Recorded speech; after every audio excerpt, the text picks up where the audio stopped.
All right. Well, wait, speak Like, up. when I was small, like, hello everyone. We're just talking about Shonen Jump, and I was gonna say, when I was a young lad, I thought Card Captors was part of Shonen Jump. Oh yeah, It's I didn't know shit when it came to that one. That's It was Clamp. yeah, that is Clamp Clamp. is your own shit. Yeah, they are in their own little realm, which is kind of funny. Yeah. Okay. Well, enough about shonen and B shonen, right? Because Cardcaptor Sakura is kind of B shonen and shoujo, right? Because you have Shaoran or Shaolon, whatever his name is, and Lee Shaoran. Yeah, Lee Shaolon. You got it the second time. Yeah. And girls were all over him back in the day, you know, being that it's supposed to be sort of romantic anyway with Sakura. But anyway, and then you have Tsubasa Chronicles later on, and that was like that damn. Fucking got derailed, Yeah, like super hard. Yeah, that one lost me. I was like, oh man, I'm off this train, bro. Not that it's bad, but I was like, oh man, this is not what I signed up for. It's like right before the door closed, you're like, yep. Yeah, exactly. I'm off this station, bros. Later. It's like, wait, sir, we're above the water. Okay. Yeah. Anywho, enough about that. We do have stuff to talk about.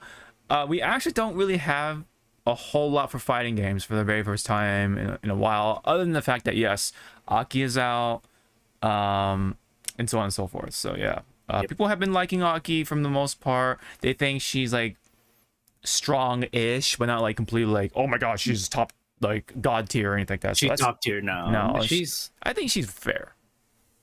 From what I've been seeing, she's good. Yeah, she's like good. She's good. Yes, she has good pokes, good button setups. I don't think she has a good wake up, so I think that's like the balance. Yeah, she doesn't have a good wake up. She has a lot of good evasions, but you can just grab her. Yeah, and then so her reversal game is not exactly strong, which is why that's where the balance comes in, I believe. So yeah, that's the only like other big thing that we don't have on the docket, but we'll just mention it anyway because yeah, she's very popular at the moment. And then we do have frontline stuff, and then whatchamacall, streaming stuff later on in this episode. That is 252. Oh yeah, let me change that. 252 before we forget. 252, and I guess we started like a few seasons podcasts ago. 252 is Trico. Oh yeah, so congratulations to the Trico lovers. Yes, the Trico fans are definitely getting the limelight today. So next will be, what was the middle one? Oh, it's like Grovyle, right? Grovyle, and then Sceptile. Yes, everyone loves Sceptile. And then Trico. The middle one always gets like the short end. Gets shafted. Yeah, gets shafted. Well, I remember the anime when Trico had his line, his time. Yes, everyone liked that line because he was the cool one because he always had the fucking. Oh yeah, he had the little like branch. Yes, branch in the mouth. Yeah. It's like that cigarette thing. Yeah. Yep. Yeah. That was definitely one of the early memories of that generation of Pokemon anime. Is that Trico? Yeah. And evolved to Sceptile eventually, yes? I believe so. Yeah. Eventually. Keyword, but so yeah. That Trico though, let's give it to Trico, is the Pokemon of the day, I guess. Or of the episode, right? But I don't have Trico in the background. In my background, I have Kazuya. I'm trying to look at my stream, so it's a little hard. You have Kazuya, but he's like kind of blocked a bit. Yeah, because and my auto framing is like actually blocking him anyway, so it's whatever. And then Zawa has Shonen Jump, just blah.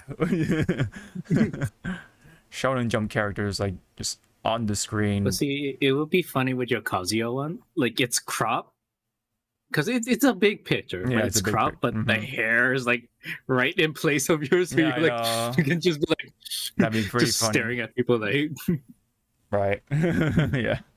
Yeah, that would be pretty funny actually.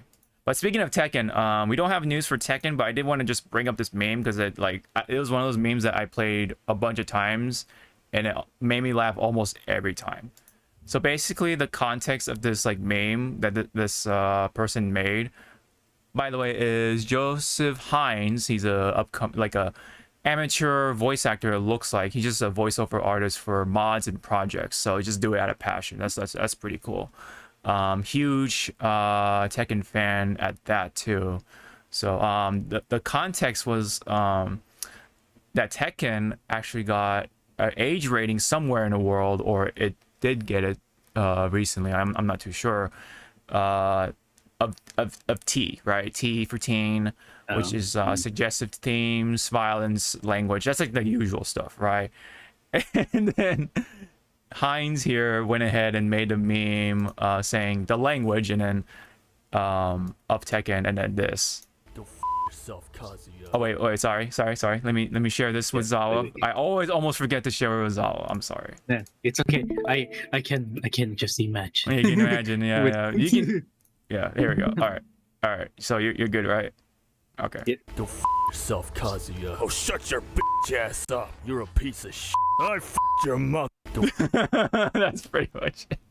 I mean, Is he wrong? he's not wrong. He's not wrong. That's exactly the comments and the things. So it's pretty fucking funny. I had this on loop for like almost every time. It was, to me, it was pretty hilarious. It's just like, I don't know, something about like two serious fighting game characters like cussing like sailors is just funny. Go yourself, Kazuya. Oh, shut your bitch ass up. You're a piece of shit. I f***ed your mother. It's good. It's so simple but good. I like it. It's effective. Yeah, It'll be more funny. Like somehow Jun jumps in and she's like, actually, I fucked you. Yeah, exactly. Like I'm the one who I don't know. It's like, something you like, wore the pants. yeah, bitch. I'm It's the like, one who wears the fucking pants here, and then yeah, exactly. That would be like the cherry on top, essentially. But no, this is great. It's so simple and yet effective. I love the comments too. Someone said like, is this kind of like a Yakuza 1 English dub kind of vibes, right? Like back in the day when Yakuza was very niche, it actually had some sort of English dub with, you know, Mark Hamill being Majima back in the day. But I think they had like they kind of had like free range. Yeah, free reign. Like they didn't know what to do. Not like full like free range, just like enough to just make it fun. Yeah. Oh shit! I Unlike forgot to tweet it. Sorry. Hold on. Go ahead. unlike what was that anime? Ghost Stories. Holy. Yeah. If you got if anyone wants to have a trip with like good old early 90s dubbing, watch Ghost Stories. It's gonna change your life. Man, that one still takes the cake, I think, when it comes to like outrageous, like unhinged English dubbing. Unhinged and also like fucking like Jesus Christ, what the hell? This got past censored. It's like, honey, there wasn't no censors.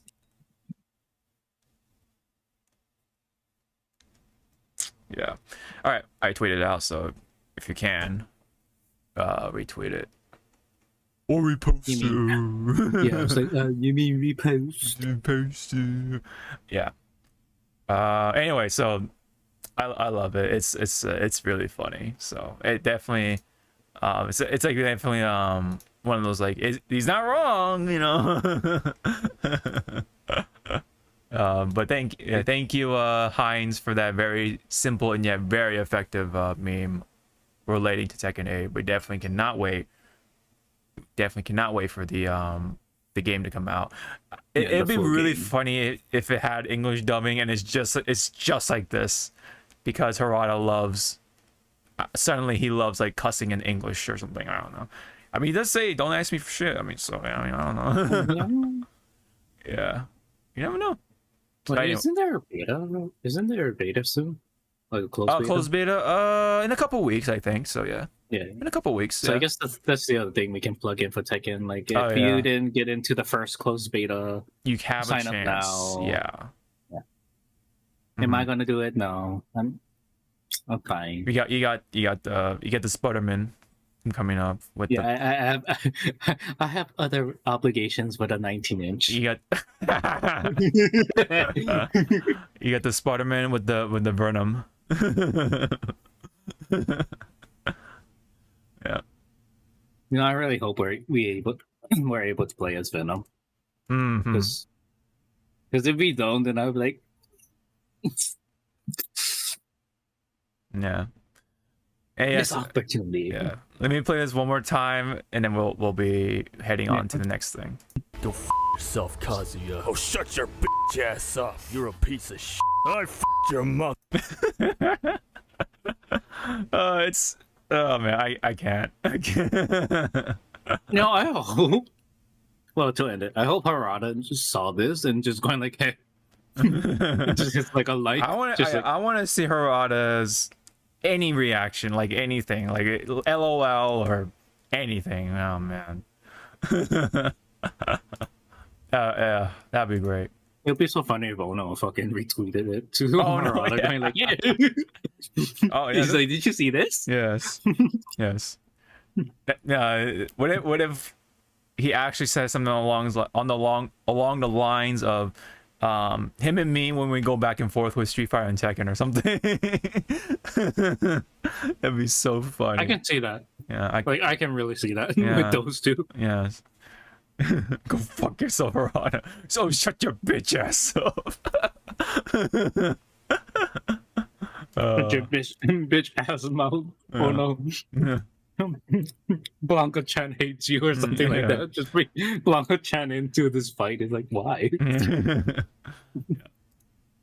All right. So now this is kind of like a little more on the sour side, unfortunately, but and this is relating to Samurai Showdown. Normally I would have glossed over this, or have us gloss over this rather, but because fighting games is a little quiet on the quiet side today, or for this week, we'll mention this. So basically, it's saying along the lines of the update for the netcode that's they're trying to update, because it's I think it's delayed based netcode or whatever. And they're trying to overhaul it to rollback, but at the moment the rollback netcode update, according to this, says to ensure the Samurai Showdown rollback netcode update is utmost quality, we have decided to push back its release from the previously scheduled September 2023 window. We are deeply sorry for this additional delay, as we know that many of you have been looking forward to these new features. In line with the release date change and our continued dedication to quality assurance, we plan to hold another community beta test on Steam in October this year. More information about this test will be provided once available. The new release window for rollback netcode will be announced in due course, pending on the results of the above test. Thank you for bearing with us as we do our best to make Samurai Showdown a more enjoyable, more seamless online experience for all. We truly appreciate your continued support and enthusiasm. So the beta test is coming October. Unfortunately, they're not releasing the full rollback update as previously slated for September. So sucks. You hate to see it, but it happens. It's happened with Dragon Ball Fighters, and it's still ongoing. Unfortunately, it's been more than a year, and they still have not gotten their rollback netcode update. Unfortunately, so I think somebody left. Oh no! Somebody did left the same note for Fighters. Unfortunately, that was like a while back, but it's for the best. From what it sounds like, you don't want to like, put it up there Oh, there you go. There's a quote tweet of Tatsu, one of the players of Fighters, right? He's waiting for the Fighters rollback netcode update, and then he has a meme of James Franco, right? Different. Yeah, James Franco. James Franco in that scene about to be hung, and he's like, first time, that meme, and then of course it's Fighters saying it to Samurai Showdown. So yeah, you know the meme. So yeah, it is hard, it is difficult to get it right, definitely. So they want to do that. So that's why they would like to delay it. And yeah, that is while yes, unfortunate, it is for the best. So any comments on the rollback netcode situation? With the rollback netcode, like, I didn't think it was going to be a fucking easy journey because they're pretty much overhauling the game. It's like, okay, yeah, how to make this kind of like easy to understand. You're just taking out the skeleton and trying to put a brand new skeleton to make sure it fits into the body. That's pretty much it. I often make a comparison to like a car, right? Like if you want to I was gonna say a car, but I was like, no, I'm not car. No, I'm not car savvy. Take it away. So the car. So I compare it to a car because let's say you want to swap in the engine. Like the idea and concept is simple, right? You want to put in the more powerful engine, right? But when you put in a more powerful engine, guess what? You gotta change out the transmission. You gotta do this. You gotta get a new cooler. You gotta make sure all the fluids are there. You gotta make sure the actual engine bay can hold the engine, and like all this stuff around it. You gotta actually reinforce it. You gotta have all the other parts match that engine, right? Because you don't want to just go with the stock engine. I mean, you could get away with it, but a lot of times, depending on what your engine's swapping to, of course, that can like lead the risk of like overheating and things don't match up. The ECU doesn't calculate the amount of fuel going into the mixing with the air. There's all kinds of stuff happening, right? Point being, so it's not just like okay, delay based netcode, throw it out. Okay, rollback netcode, boom. You know what I mean? It's not just like a swapping like that with it's not like you're swapping out RAM on your computer, right? It's like you got to do all this stuff to make sure it works, point being. So kind of like that with the car, that's why I make that comparison. And yeah, I mean, it's difficult, right? Just like with a car, like to make sure it works. I mean, you could run it and it could run, but you don't know if it's going to last, for however many miles, right? Like, yeah, it could run for like this one trip or this one instance of driving, but you don't know the long-term effects, right? Because you didn't really fuck with it too much. You didn't test it, you didn't make sure the part works with it, blah blah blah. And that's what they're doing. They're making sure everything works. It works in this region, in that region. It works with this type of connection. It works with this type of connection, whatever it is, right? When it comes to online connecting experiences. So it is difficult, point being. But there are always people out there like, oh, why, it shouldn't be that hard. It's just it shouldn't be that hard. It's just a flip of the switch. It's like, no, it's not. Yeah, they just think it's like who, it's like that. It's like who told you the game is already made, guys? Like, why is it so difficult? That sort of thing. So yeah. Anywho, best of luck. Mm-hmm. Best wishes to the team for Samurai Showdown, and hopefully they can get that going. So hopefully it won't take a year, but that's always a possibility, unfortunately. So that is it on fighting games for today. That is all we got. Now we can hit the frontline news, which is yes, actually a lot of things are happening on those side of things. So where's I see it. Okay. Sorry. There we go. Cue the music. There we go. All right. So frontline news, yes. There's some big stuff happening, starting with Hideki Kamiya leaving Platinum Games. So this guy has been like the face of Platinum Games for a very long time. Face and voice and the band master. Yes, Block the band master. hammer of yes. He is pretty infamous on, at least on Twitter anyway. I don't know about anywhere else, but he's like, you know, anything other than English, he'll ban you or something like that. That was like the sort of like that weird, not weird, but you know, that's what he did basically, and that's what kind of people memed him for over time. But I think we've kind of like can put that aside here. You know, he's been the face of Platinum Games, which is of course the place for Bayonetta. It's of course the place for a number of action games, right? And this is, I believe this is the same team, of course, who made Vanquish, right? And then they also made, of course, the famous Metal Gear Rising, right?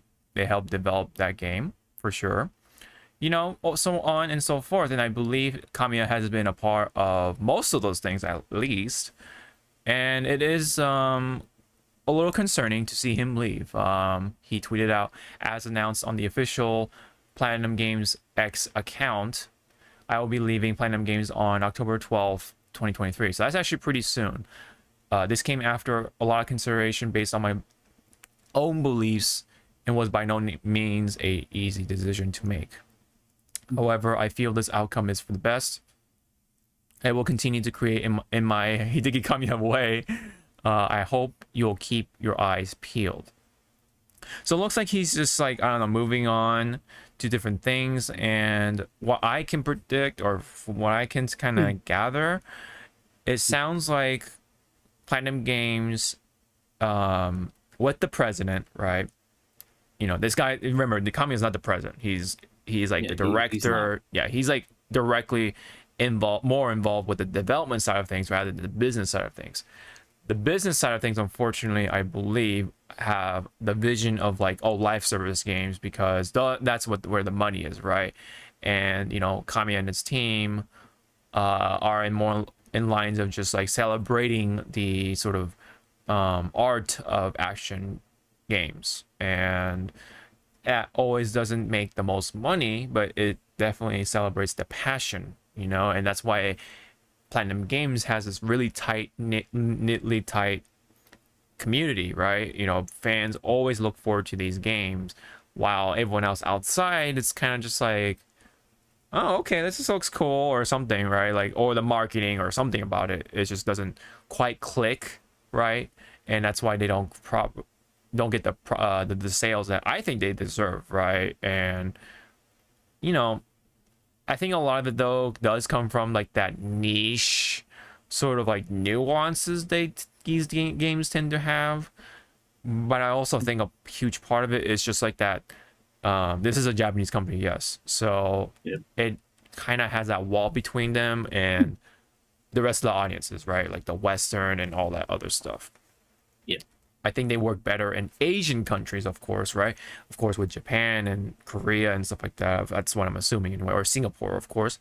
But when it comes to the European and or just Western in general, including America and Europe, those quite don't work well for whatever reason. So unfortunately, and that's why the president of Platinum Games, I believe, is more in lines of like, oh, let's do live service games. I mean, we've started to see that with Babylon's Fall, right? That unfortunately is one of the last games that Kamiya has to kind of like walk out on, right? You know. Now, unfortunately, yes, there is Bayonetta 3, but that also had some sort of controversies tied with that because of what happened with Helena Taylor, unfortunately. Right, and his name is kind of like stained with that, so that also maybe plays a part of that. I'm not too sure, right? But there's a stain of sorts, right, with that. But I think it definitely is probably the direction, right, that Platinum Games is planning to go, unfortunately. So what does that mean, really? I mean, we may see less and less of the action games, unfortunately. Maybe just Bayonetta, right? We've seen that one's the only one that sells, right, out of all the action games. So Bayo is probably the only one they're gonna stick with, right? And then the rest of them are just gonna be more in lines of that live servicey sort of nonsense that we've seen with other companies. You know, of course, because it does look appealing when it comes to the money side of things. Yep. Yeah. Did you have any comments about Kamiya himself, or just anything around it, or? It's more like speculation because you did bring up Babylonia. Yeah, Babylon's Fall, yes. Babylon's Fall and stuff. So, 'cause, well, let's go with Babylon's Fall. That thing was a train wreck. Sure. Yes, absolutely. So the company took a big hit. Yes. Bayonetta 3, I want to say it, it sold well, but like with Japanese companies, if it doesn't hit that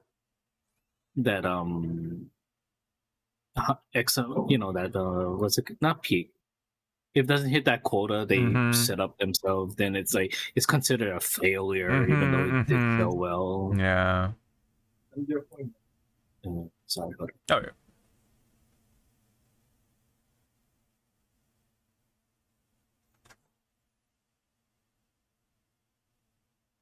Sorry about that. But yeah, it's so from just speculating, like maybe because the company did so bad, Right. they kind of had to cut off the head or Cut ties with something, right? Yeah. Yeah. Yeah. But see, I wonder with Kamiya leaving now Platinum Games, is his team, some of his team gonna follow him, and he just makes his own studio, or hell, I don't know. Kojima. Yeah, right. Pick him up. Yeah. now we can have not Metal Rising, but something like Metal Gear Rising, right? That'd be pretty cool. I mean, just saying. Silent Hill. Yeah. You play as Pyramid Head and you're just fucking cutting down people. That'd be pretty fucking funny. But no. But see that's my speculation. Like, because it got hit, they had to cut ties. Or as you were bringing up with the whole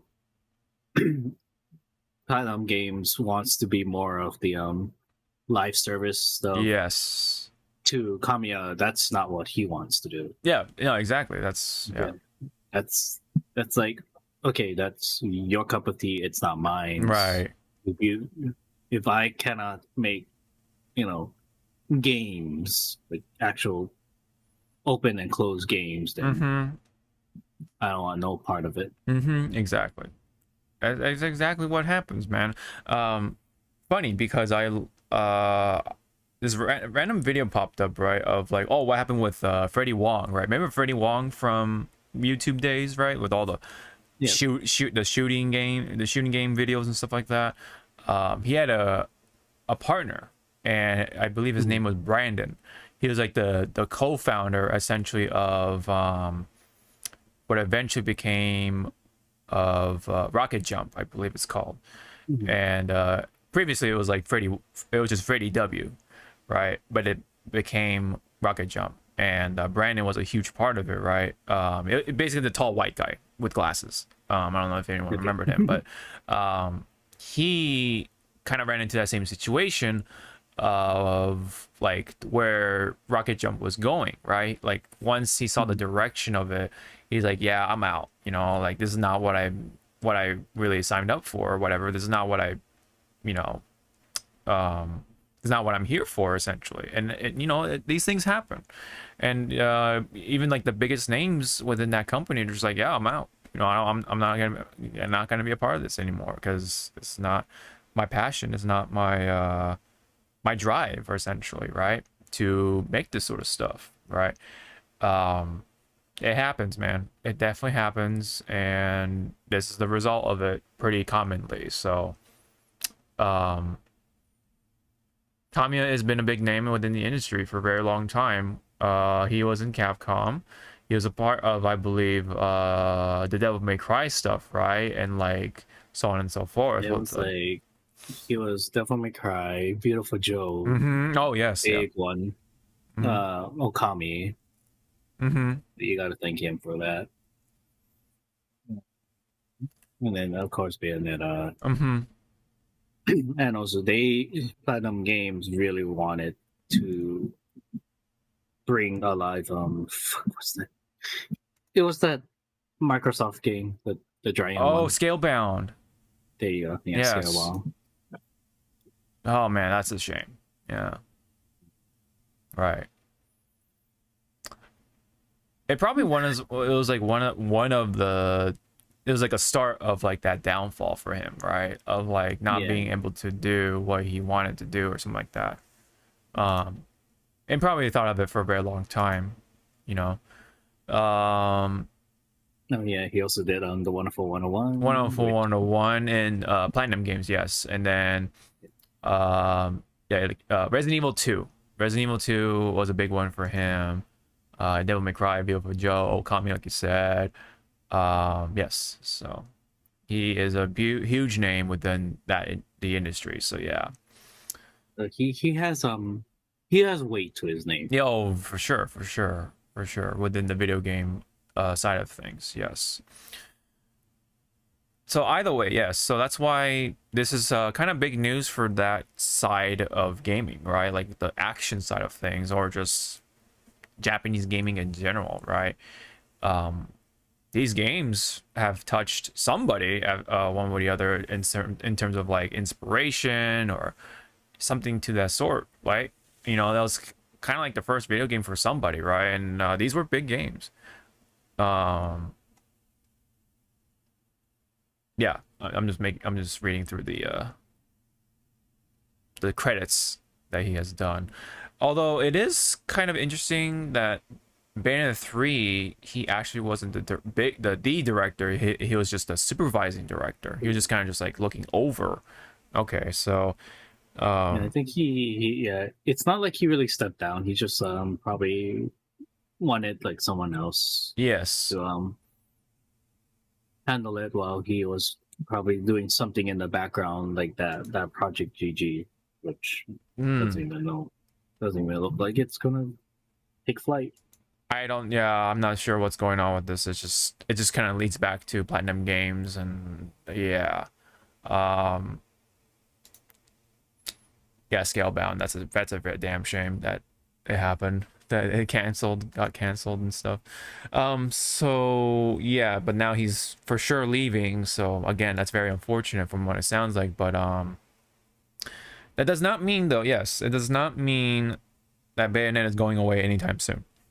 Because we just read through the thing that he wasn't really directing Bayonetta 3. He was there to look over to make sure, yeah, like things go smoothly. But it's kind of the same thing with when Nagoshi left the team, you know, from Yakuza, right? Yep. He wasn't directing a number of the Yakuza games as of recent. He was just kind of just there.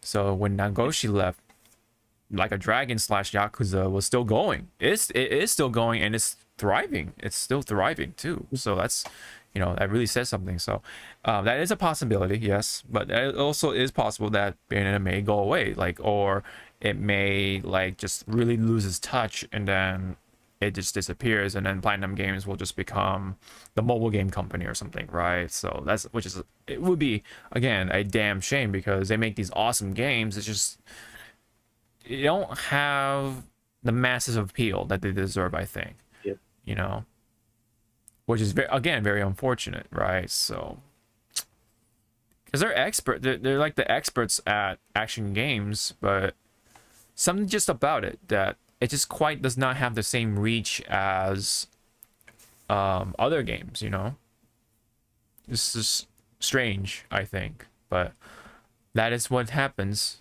with Platinum Games. And, you know, you hate to see it.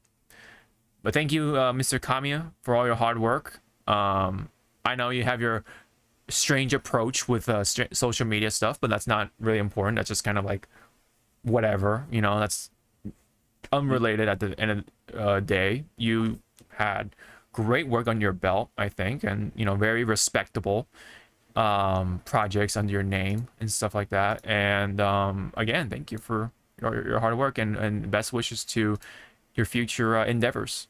So Best wishes, good luck. See you in the next Tokyo Game Show. Yeah. He's not retiring, thankfully, so he will be somewhere. So yeah, when it comes to making games. Now, it could be NetEase or something, but we'll see. We'll definitely see where he gets picked up, or where he joins and stuff like that, and that's where it gets pretty interesting. So, speaking of people leaving, hold on, let me see if there's any other. Oh yeah, so there was a statement. Let me read. Let's have you read the Platinum Games statement put out for Mr. Kamiya, or Kamiya-san. Let's Kamiya. Platinum's like. I really love this letter here. Simple. Yes. We regret to announce that Hideki Kamiya will be leaving Platinum Games on October 12, 2023. That is in 2 weeks. Yes. We are truly grateful for his creative ideas, leadership, and contribution to the growth of Platinum Games from our startup to this very day. Sorry, that comma next to leadership, I thought that was a period. yeah. We believe that he will continue to succeed in his future endeavors as a game creator. We are looking forward to seeing the game industry grow into a better place with him in it. We wish him all the best for the future. Yep. So it's official. He is leaving pretty soon. So yeah. Again, best luck to Kamiya-san, and at least he's going out with pride and, you know, with diligence. Yeah, relatively. Some people would fucking just whatchamacall, go full on like Karen mode. They suck and blah blah. Like kind of unfortunate what happened with Helena Taylor. You know, that whole situation. That was fuck them. Yeah. I built it. I made them. It's like like I am Bayonetta and stuff like that, and you know, this and that, and half truths and all that stuff. That was very unfortunate. That I am the law.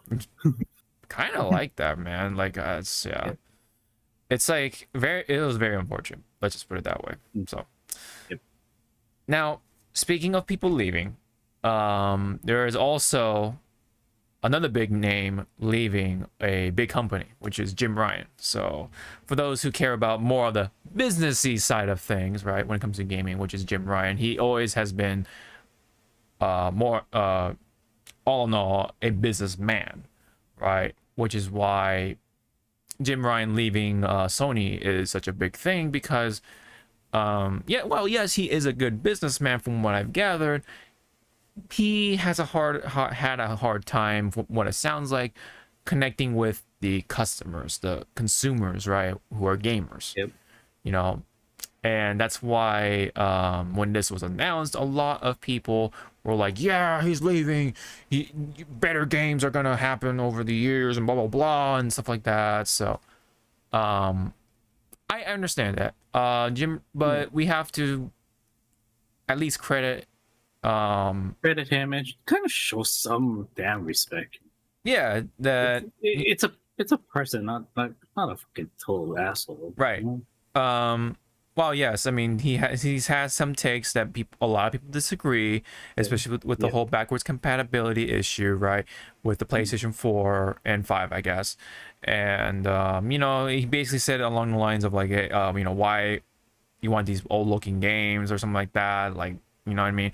That's a very businessman man like take on such. Yeah, it's a businessman take. Yes, Yeah, you that's know. where I guess one strike of him saying like, yeah, he doesn't connect with his consumers. Right. And then, under his leadership, a number of all these like Hollywood, I'm gonna call these Hollywood games have come out, like the Last of Us games, the God of War games, the Horizon games, right? The Zero Dawns and all that stuff have come out, but not like all the a little more on the niche side of games, right? Like Jack and Daxter, or Jack and Daxter, excuse me. And then like but Spiral kind of barely came out, I feel. And then like, more emphasis on like those games, right? Crash and stuff like that, right? Like and especially like the Japanese side of things, right? We haven't seen like the more creative or interesting titles, right? And in fact, one of the Japan studios, Asobi or something like that, was shut down under his watch, right? Was he responsible for it? We don't know. Who knows? But, whenever something happens, it's always pointed towards the CEO slash president, which is Jim Ryan at the time. So that's why a lot of people like to point fingers at Jim Ryan for doing so. And to be fair, yes, he has that disconnect with the gamers, which is why it's like all the more reason for those fingers to point at him. He's been around the company for a very long time, for 30 years from what I've been reading. He joined from the bottom, essentially, just like other people, right? And he worked his way up. He was the president of the European side of things for a very long time. And then he was the president for the Sony Interactive Entertainment side of things for Sony, and then he became the CEO eventually for that as well. So he became like the big face for Sony's gaming division. So that's why he was, again, had those fingers point at him often, right? So he's been around for a very long time, no point being. And the reason for him to leave at this point is because he lives in Europe and he's been working a long time in America, tries to go back and forth with Europe and America. And it's just, enough's enough. Been a long time, and he wants to go home. He wants to go and be a family man, essentially. So, that how also happens too. And he's not just leaving, he's retiring. He's like done. He's done with this whole thing. He's gonna leave it behind, kind of thing. So while he is in transition of leaving, Hiroki Todoki will resume the role of chairman of Sony Interactive Entertainment, effective immediately, pretty much, or in October. And then the actual retirement will be happening April 1st, 2024. But during that time in between, Mr. Todoki or Todoki-san will be the interim CEO for the time being. And they'll pick out a actual person to be the next CEO for Sony Interactive Entertainment. So yeah, that is the gist of things. So anything else you wanted to say about Jim Ryan from what you can understand, for what you know?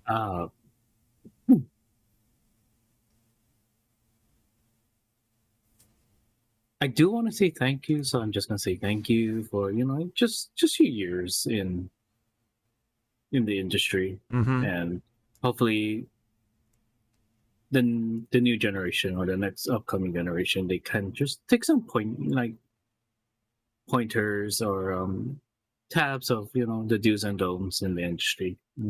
Because again, he kind of helped pave the way and stuff. So just gotta be, just treat this man like a human being, not like he's the scum of the earth. Which right, there are definitely worse people out there right now. Right.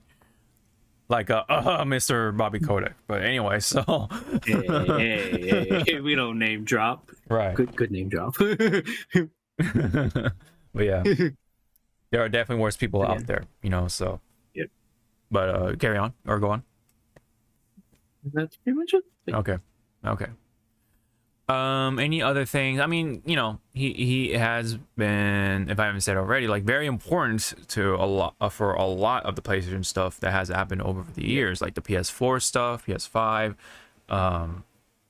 carried the pandemic era of the PlayStation, essentially.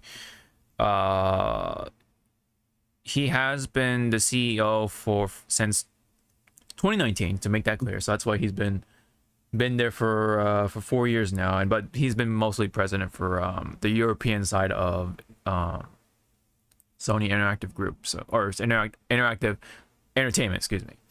So, yeah, it is going to be interesting. Again, like kind of the same thing with Platinum Games, like who's going to be like the director or who's going to be like the face, essentially, of Platinum Games. Same thing here, like who is going to be the next CEO of the PlayStation, essentially, right? And that is going to be the question, right? The literally the $1 million question, you know. And Ace is going to be another American, or not, excuse me, another European person, or an American person, or it could be someone from Japan. We really don't know, you know. Maybe they want to take things to a more Japanese direction or something. I don't know. I'm not too sure. And back to the question of what does it mean really for us, right? For Jim Ryan leaving. Is it really going to bring those games back into play? I don't know, man. It's just really hard to say. Like, people would like to theorize I want to that. say no, Mhm. not yet. You know. Definitely not yet. Not immediately. Yeah. We have to wait and see. I mean, who knows, right? What if Jim Ryan wasn't that bad all along, and then the new CEO comes in and he's like a complete piece of shit, and just like, oh, live service, right? More than what Jim Ryan has been painted as, right? Yes, I mean, under his watch, the prices have increased and all this stuff has happened with the PlayStation Plus and other such stuff, right? So yes, he does have his sort of discrepancies, but who knows, right? Who knows if the new guy or person, I don't know, the new CEO will be worse or be better. We don't know. We can't really say. It is up for speculation for the time being, and that's really all there is to it to say at that moment. Now, yes, Mr. Kenichiro Yoshida, I believe he's the president in Japan, if I'm correct.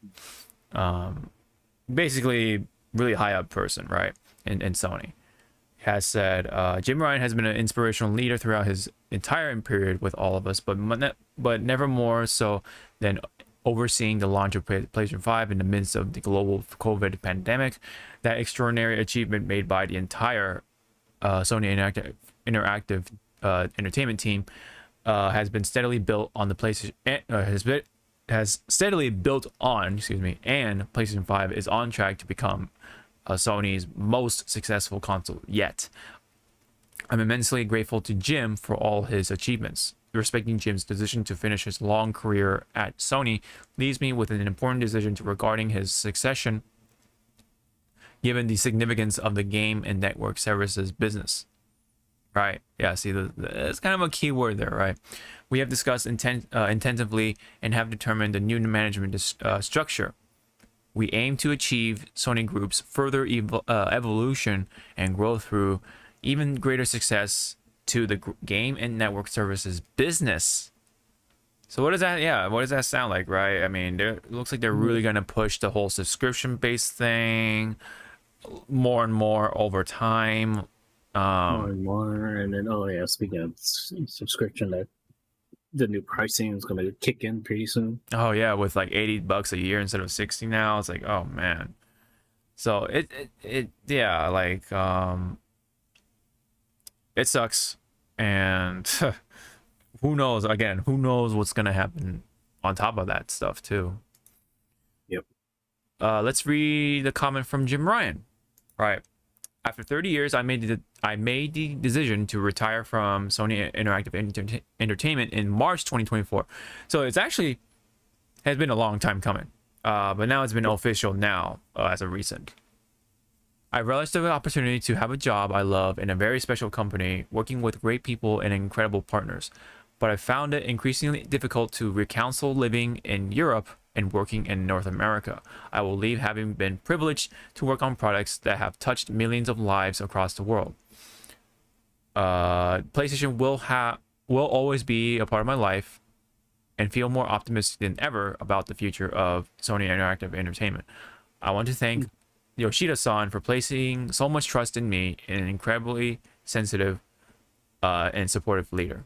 So, yeah, again, he's been around for a very long time. He's been there since the PlayStation, like the PlayStation, right? So, he is definitely an old timer amongst the Sony sort of umbrella. So yeah, he is kind of like the PlayStation man. I don't know about the PlayStation man, but he is a PlayStation man nonetheless, right? Yeah, he was there, kind of like since the beginning of Yes. PlayStation's era. Yeah, essentially yes. So it's been a long time, and definitely that the PlayStation has been one of the most like influential gaming products out there, right? And of course, Jim Ryan is a part of that. So pretty big accomplishment, kind of tied with him, right? And then he became the president eventually of the European side of things, and then the CEO of just the general sort of Sony Interactive Entertainment. So yeah, it's yeah, quite a bit of accomplishments. Now, while yes, there's a number of disagreements, I would like to respectfully say thank you for your hard work, and hopefully you have a good retirement. So yeah, he's kind of like a Reggie, and other such big names in those companies.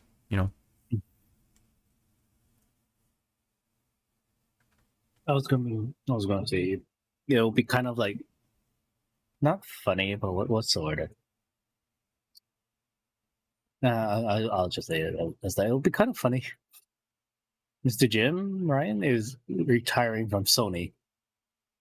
Then a few months later, he's working at Microsoft. No, mate, no, he's definitely not gonna do that. Because I know, but it'd be. I know the word's not funny, but it'll be like, the fuck. Yeah. No, he is like he's done with the industry. He's like completely like finished. That's the difference between Kamiya-san and Jim Ryan. Mr. Ryan. Jim Ryan tapping out everybody. Yes, he is rightfully done, right? I mean, again, it's been like over 30 years ish. I mean, him working, and who knows how long he's been working, like in general, right? Like, could be 10 plus years, right? So over maybe 40. I don't know, man. But very long time, and he wants to go back home in Europe, and live a good life, for the rest of it, right? So, I'm sure he can retire like freely, like he has a good retirement because of where Sony is, right? So, how much accomplishment he has made. So yeah. So now we can probably maybe sit down and appreciate the PlayStation, for once. Maybe, I don't know. But yeah, hopefully, bless you. But hopefully, they can bring in somebody who at least understands the ins and outs of gaming, right? Yeah. Of sorts. On top of being a businessman too, So we'll see. Again, It's all up to speculation for right now until April, I believe, right? So April of next year. We'll see. We'll see. All right, that's enough on that for Jim Ryan. I think I pretty much said everything this Stealth has said. Yeah.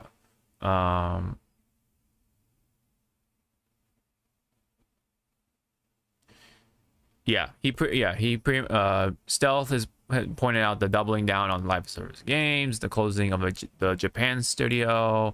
Yeah, that was under his watch. So, yeah, that's why a lot of people say, yeah, oh yeah, him leaving is a good thing. But him leaving is a good thing. We'll see. We'll see. Yeah, we'll see. Yeah, it's all speculation, man.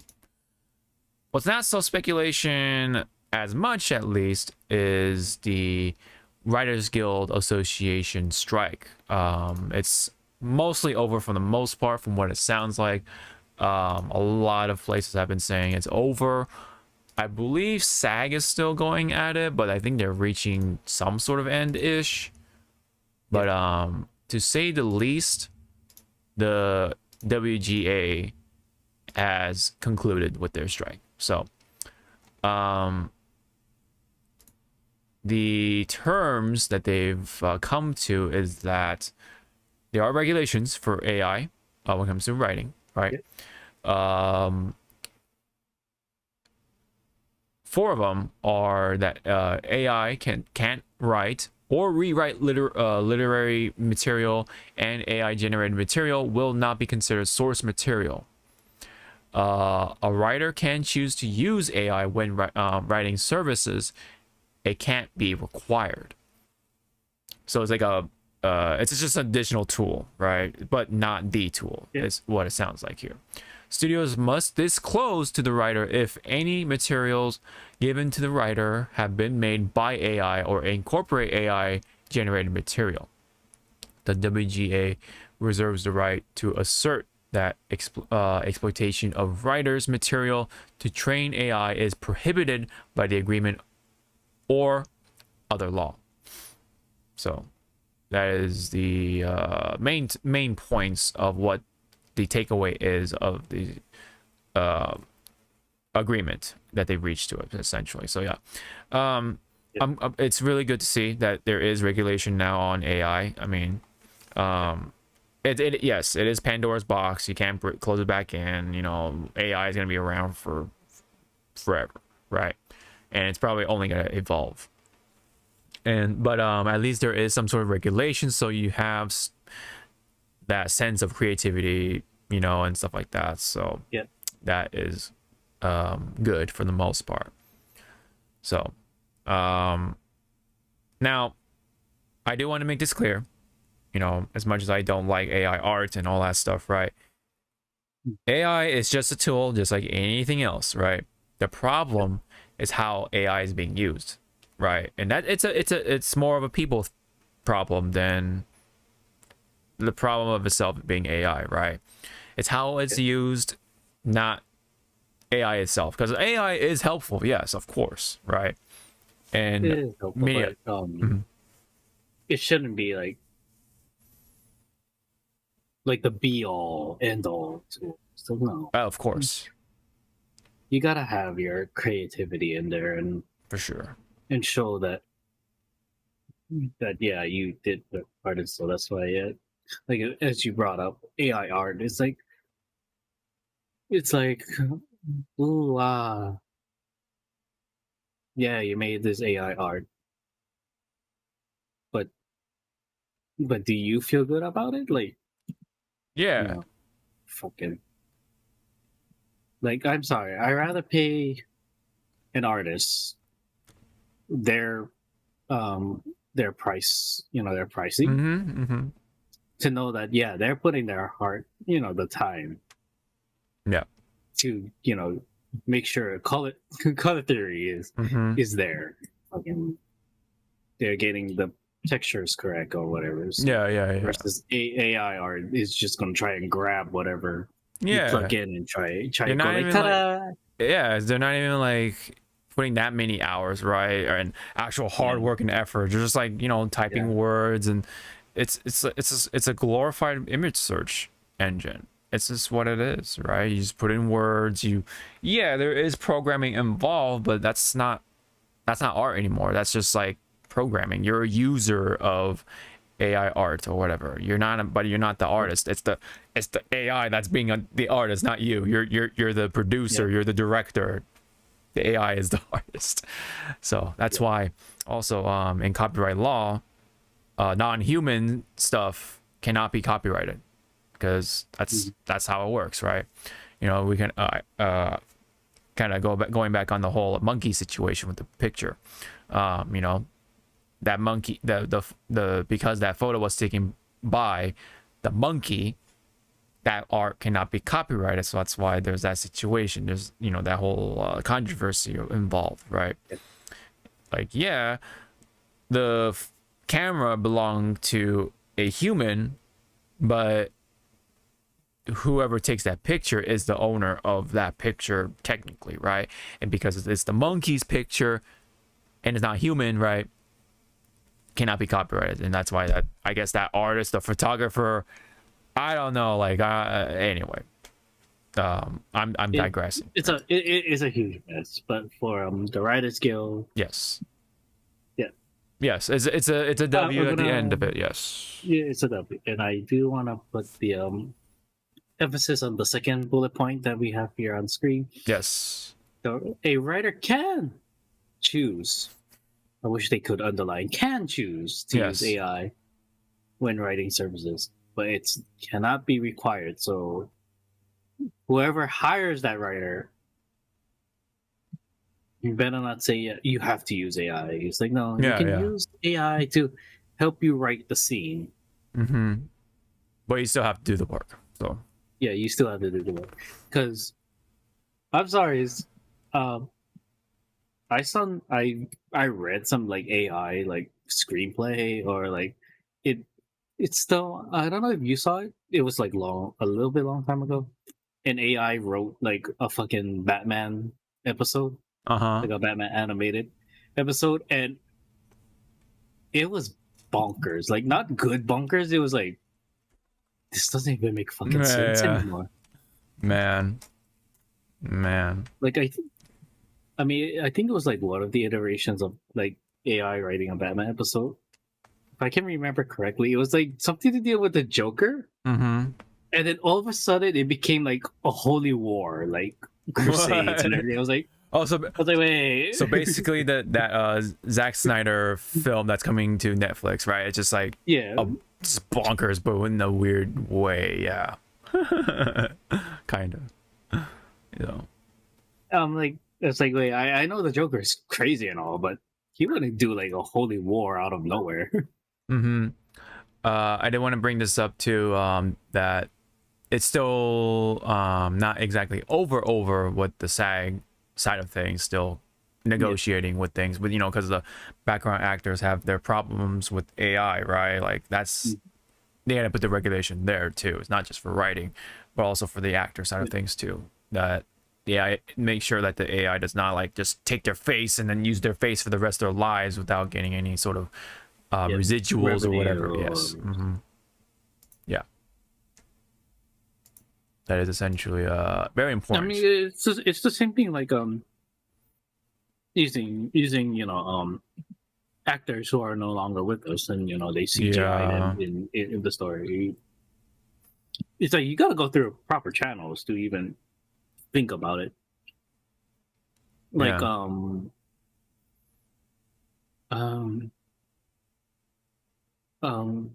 the Flash movie. Sorry, spoilers. There's a lot of like cameos in that movie, and majority of those cameos, some of them are, you know, they passed, they did, and wait, I don't know, that movie, it's CGI work on some of those cameos, or stuff was just questionable. Again, you gotta go through proper channels, and if you're saying that, oh, but AI can help fix that. It's like, no, you still have living family members. Mm-hmm. You cannot just say like, oh, I want Betty White in my movies. Like, Yeah. why? Right. You have to go to the estate, right? Family Did you go members, to the right? estate? Mhm. Did you go to next of kin? Mm-hmm. Right. Yep. That's the there's a lot going on with the moral side of things when it comes to that. Yeah. So that's why there needs something needs to put their foot down when it comes to that sort of stuff. You can't just take those faces and then again you reuse them over and over again for the rest of life and kind of get away with it, right? So that's why it's good to I think to have those regulations Yeah. put But into order. gotta be Yes. more like more regulations, and I hope like this whole AI thing dies off. Really dies, or just becomes like in the back of people's Yeah, mind. like that, and like an afterthought. Like it'll be there, Like but an- it'll just be an afterthought. Like no one's gonna care about Afterthought. like our AI art anymore. Yeah. kind of want AI art to already be where fucking NFT is right now. Oh, Just like shit. you're dying, you Yeah. dead, go away. Mm-hmm. It's like you tried. It's like, well, there's I did mention this like a while back, but AI art is kind of like eating itself because of like there's so much AI art that AI art is taking it from itself. So it's like almost like it's fucking itself up. It's kind of like the Ouroboros thing, right? Like it's eating itself almost, and it's fucking itself up because of that in some ways. So I mean, we'll see if AI art how much longer it'll stick around. I mean, it'll probably be around longer, but like I don't know. There might be something even cooler than AI art eventually coming out, and people are gonna move on to that, and then it's like no one's gonna care that much about AI art as we know it as of right now. So meanwhile though, we do have SAG approving a strike against the video game industry, right? So that means we'll definitely see something relating to video game striking, unless they're already negotiating something with the companies and such like that. So but yes, that is inevitable, right? That a strike of sorts will happen with the video game stuff too. So so that could mean, yes, there may be some delays on some games, which I think will be fine. There's like a definitely plenty of other games for us to enjoy. I have a backlog, so I will go to those games and enjoy meanwhile and stuff like that, and so on and so forth. There was one other thing I thought I put it in here, but I'll just say it here because the writer strike is over. We have to remember that a number of projects were on hold. Now they're not on hold anymore. So the One Piece season 2 is coming for sure. Like the production is now back in session, right? And then the Last of Us HBO series, we have to remember, was on pause because of that too. Apology. Yes, and now the next season will be coming up as well. Not to mention any of the boys stuff, Invincible, all those other stuff too, can now for sure go smoothly. So all those other projects too, that I'm sure has been said that I don't know about, we don't know about, can resume as well. So that back in order. Yes. I was gonna say, but then some people are gonna bring up, but what about those projects that were already green light and just finished wrapping up? It's like, okay,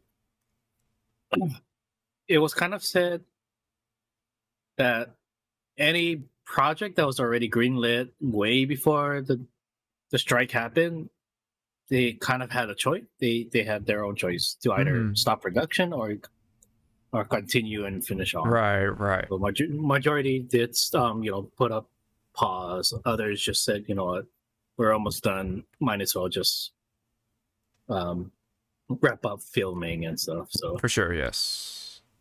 Yeah. Yep. So yeah. But again, now with the strike coming to a close, we're gonna see probably maybe a good pace. Hopefully, it's not like everyone fucking standing up all at once and going like, "Yeah, let's do it. Yeah. Let's crank up the juice." It's like, no, we'll take it slow, kid. Let's take it very slow. I believe the strike went on for over 120 days. So that's like fucking 4 months, man. Like that's crazy. So about 4 months more or less. That's crazy. It's been on for a while, but it had to end eventually, right? With some sort of negotiation agreement. So, but the next one is probably gonna be video games, you know. So get ready for another strike, right? But with video games, possibly. We might even not even see it because they already come to terms like, or the companies are like, oh shit, we probably should do this now so that way we don't get any delays on our video games and money cash cows and stuff. So we'll see about that. I mean, there's already been a strike with Blizzard, right, because of the whole sexual harassment stuff, you know, and that we have to remember that's still ongoing with the California case. So that's still ongoing. So you guys thought that thing was like over and done? Nope. Yeah. It's just that it's not being talked as much as before, but it's still being done. Oh, for sure. All right. So good on the writers, at least. Hopefully the actors will get their meets and or whatever you call it. So yeah. But meanwhile, something relating to streaming has come up, right? Except that this is actually now relating to Elon Musk's X, right? The platform X, formerly known as Twitter. Yeah. There's a video on how to game stream on here for premium subscribers, right? And I guess you can actually stream with whatever, right, on here if you have the premium subscription. So I'm not gonna play the whole video, of course, but I guess this is what it looks like. Let me see. Let me just full screen it first off. So there is the media studio, I guess, and then you can like have you have your like scheduling, you have your archives, your sources even. So it's kind of like OBS and stuff like that, and you have your stream key. And then you put it into OBS, blah, blah, blah, right, as you do, right? And then title it, all that stuff, categorize it, as you would on Twitch. And yeah, other than some other settings and stuff like that, you can, I guess, do the same here on... I love that it says still tweet right here. That's so fucking funny. I know. It's like, Yeah. Some things are just hard to kill, huh? So. Right. Old habits die hard, don't they? Right. But you can definitely stream on Twitter /X. So it might be an old video, older video, but because it said Diablo 4, but it could have been like the time before Elon Musk took over. But anyway. Point being though, Elon Musk has come out with a quote tweet, post, whatever. How to stream games or anything you like on X. I will be streaming myself playing video games from time to time, kids and friends, and video games on are how I spend my non-work waking hours. Sometimes you can combine all three. So and I believe this guy is, the CEO of Razer, right? You know, the Razer mouse and chairs and all that stuff, Razer keyboards and all that stuff, is asking, like, will streamers be able to monetize their game streams on X? So there's been talk, man. There's been talk about streaming on X as a means of making money or streaming games and stuff like that. So you know, this could be the potential competitor to Twitch now. Besides YouTube, of course. But Yeah. got any comments? Well, besides the mishap of saying it tweet, Yeah. It could have been an older video, but yeah. Although this was uploaded 8 hours ago, according to this video anyway. But sorry, go ahead. well, good luck for now. Yeah. Good luck. I wonder how many people are gonna try this and just It is You know, interesting please. for sure. Yeah. see how it works out. Yeah. I think if this works out right, I may be tempted to stream my art here, like on X/Twitter. I think it makes sense because like a lot of artists on this platform, right? But yes, you have to remember that you have to subscribe to it, and then you can stream. So I may do that just to test it out and see, right, if it works out, right? If number of people watch and stuff like that, I don't know. And especially if it makes a decent amount of money, it's like, okay, all right, man, you convinced me, right? But again, we have to wait and see. So we don't know, but the possibility is definitely there. It definitely is there. Yeah. But you gotta cough up the cash, unfortunately, which that of itself is also worrying because there's been talk about, you know, X/Twitter as a whole, right? Like not even just premium, but like just as a whole, you have to subscribe and pay for it. I dread the day that I dread that day comes, right? You know, that announcement comes. I hope not, man.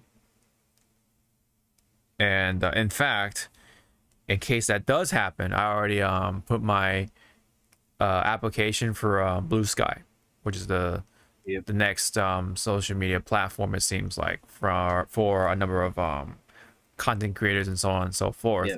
So Content creators, artists leaving this platform. yeah. So I'm still waiting on my invitation, but yeah, there are a number of people who are already on there. So, you know, it's just kind of like preparing for the possibility, you know. So hopefully I get mine at a decent time and get that rolling. So, but I pray to God that X/Twitter does not go that route. Does not. So, all right, that's all for the frontline side of things. Let's head on to the rest of it, starting with the games news. This is one of those weird collabs I find, but funny because it's relating to FF14. It is collabing with Fall Guys. Hey, it even has pictures on the 6.5 site.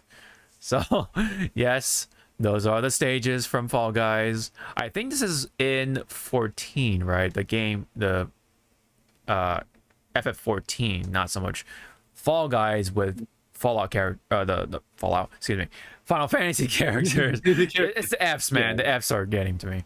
Final Fantasy characters in Fallout. God damn, I did it again. Oh. Fall Guys. Fall Guys. Yes. God damn it. God damn it. So, Hawk Out. So this is gonna be a collaboration Yes. with FF14, Yes. and it's gonna be in game with 14.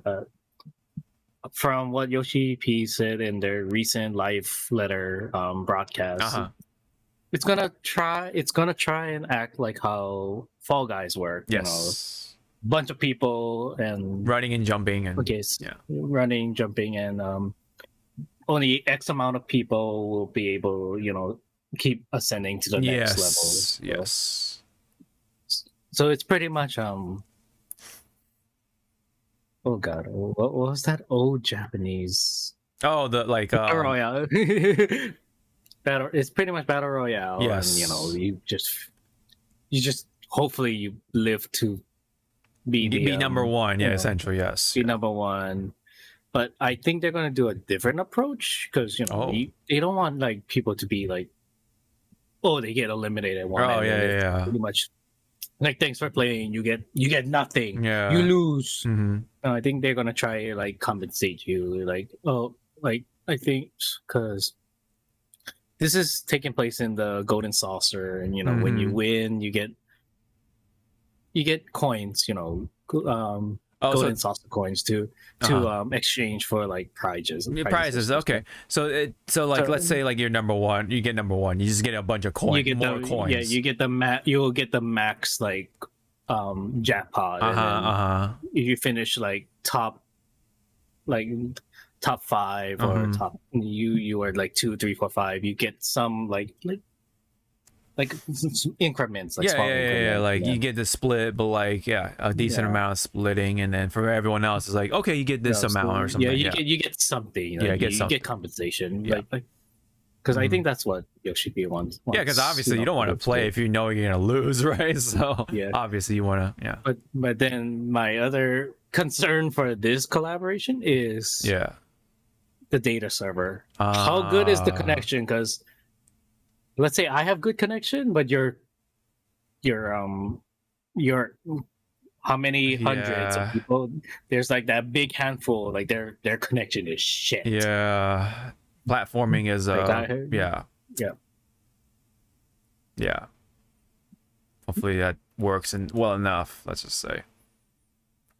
But it's a pretty funny collaboration. I'm wondering if there's like you get like Fall Guys related like I don't know, like a backpack or something. I don't know how the accessories work in 14, but like whatever accessories you get is relating to Fall Guys. I think that'd be pretty funny.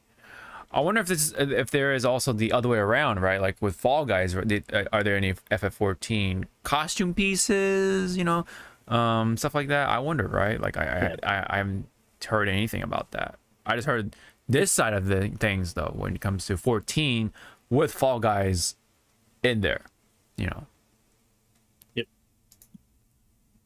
So we move on. And then like this looks like you're carrying an object. Hopefully you don't get whacked. Yeah. And it's like, woo! Yeah. You get whacked a lot, man. It's crazy. That game does get crazy. It's funny, but it gets crazy. It's funny, but when you're at the cusp of winning, and then oh my god, don't remind me. Don't remind me, man. Especially that the final stage, like you're so close, and then something fucks you up, like a giant fucking ball or something, right? Like or like that swinging hammer or something, right? Or just people fucking you over for no reason, just because. Well, no, I mean there is a reason, but why you, right? What I do to you, right? What I do to you, kind of thing. Twitch, I kind of hope, like in the for the FF14 side, someone or Yoshi P kind of like keeps. After the collaboration done, he keeps some of his some of it permanent assets, and then try and make it into as a standalone kind of as a standalone thing, and again turn it into a Takeshi Castle, like fucking. Oh, Takeshi Castle, yeah. Or what's the English one called? Oh yeah, it's like MXC or something. Yeah, MXC, most extreme. Oh my god, that's the dubbing for that was just the dubbing wild. Is good. Yeah, I love the dubbing. Dude. Oh man. And here is Kenny Babagoosh. Yeah, Babagoosh. Yeah. Oh my god. what an era. Dubbing. like I'm sorry, you think that was bad dubbing? He's like, no, that's dubbing done right. No, that's gold. That is just gold. You're engaged. You are invested in watching this. He's like, they always have like that one guy is like, watch me fuck up or something. Hey, oh no. I know, it's like I kind of want to see if there could be a way like they can live stream and just have people like just pretending they're doing doing something like that. Yeah. Yeah. This is for my homies. Yeah. Yeah. Oh. Mhm. Oh, that'd be pretty funny. But yeah. Yeah, but nonetheless. Yeah. Yeah. So nonetheless, this looks like a fun collaboration. Which I wonder who asked who. I don't Like, did know. Fall Guys ask Yoshi P, or did Yoshi P Yoshi ask guys, Fall Fall Guys? Guys. I don't know, right? I don't know. Or did like someone from like within Square just goes like just playing, just playing fucking Fall Guys, and Yoshi P's like, call Right. them. Yeah, Like, yeah. why? I want to talk to them. Right. Yeah. Pretty interesting, right? So. Yep. All right. This is another interesting thing, I guess, that's happening. But apparently, I think this is real. But Shonen Jump is coming out with a MOBA, which is kind of like I believe that would be like League of Legends kind of format, like top down, point and click, and then do stuff, right? Kind of game. There has been MOBAs of like DC and like other stuff, but unfortunately, like this, it's a mobile game. So, but it is on Final Weapon, so I believe it's real. So I don't think they would like pull a fast one or something. But Shueisha and DNA announced Jump Assemble, a new 5-on-5 multiplayer online battle arena game, which is a MOBA. Iconic characters from Weekly Shonen Jump published manga will be featured in the new game next year. 2019, DNA and Shueisha announced its joint venture to develop games and digital services for fans in Japan and around the world. News regarding to joint venture games was scarce over the years, but Jump Assemble appears to be one of its first major games that anime and manga fans should take note of.